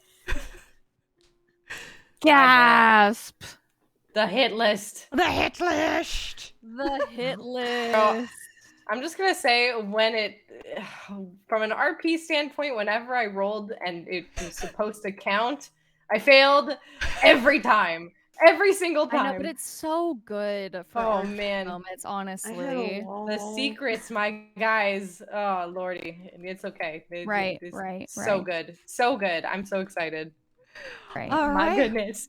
So that's so where. well. I feel like I rolled just exceptionally well, and this is the first time I've been able to use my physical dice in for some of these sets ever. So I think that they're really happy to be used. You guys did incredibly well, I will say, for your rolls today. I was not expecting half of them to be that good. And I think that you, as a GM, did an excellent job. Yes. And as far as tech troubles, they were very low. Maybe a couple cameras. It was great otherwise. So honestly, props all around. And to the newbies, yes. Big ups to the newbies. Wouldn't have expected. You all seem a lot more experienced than just And one thing that I would just reiterate is you don't have to ask for permission to talk to another character. Okay. Just and even so. I think I was nervous that I was going to interrupt an RP moment or a thought that you might have been having. So I don't know. Go with it. I apologize for apologizing. So no, it's okay. That's just me, in a nutshell. No, it's all good. But sometimes I feel like I was a born D&D player sometimes. Oh yes, absolutely. No, absolutely. I feel like it takes a moment to get into the flow for any RP group, right? But also I know that behind the scenes, chat can't see this, but with the fact that we can't really see each other's video that well. Right. We can't see if someone's about to speak. Right. So that's definitely difficult when all you have to go by are sounds. Yeah. But if anyone ever has we will something definitely they want probably to be do, moving over to Discord after this. Okay. Yeah, there's a lot of options, but if anyone ever has something that they want to do, you can always pop it in chat. And be like, true. There was something that I really wanted to do. If it's just no one, you just can't get a word in, then absolutely, I've been paying attention to it. So just it's totally valid to just be like, hey, there was something I want, Yeah. Absolutely. Yeah. Well, thank you everybody for tuning in to episode 1 in our world premiere of our podcast. We were so broadcast, whatever the hell you want to call it. We were so excited. Once again, this will be available in podcast format. It will be available in 48 hours as a VOD on YouTube. So if you guys missed a part or in the beginning, you guys will be able to kind of be keyed in. We do plan to have our broadcast be every other week. However, it is a summertime and I want to make sure that everybody gets their summertime fun time in. So our next episode will be on July 13th. Make sure you guys put that in your calendar. July 13th will be our next show. And then we will have another one on the 20th to kind of make up for some lost time. So we do have my lucky number. There you go. Tattooed on me. 13.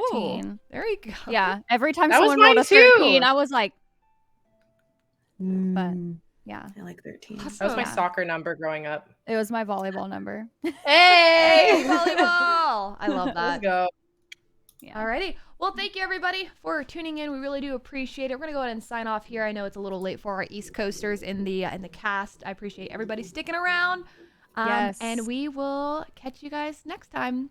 See you on the dice roll. I want to say see you on the flip side. We got to come up with a really fun way to kind of do our little sign off. So we'll figure it out as we go. Roll those dice. We have a talking cat. Bye, everyone.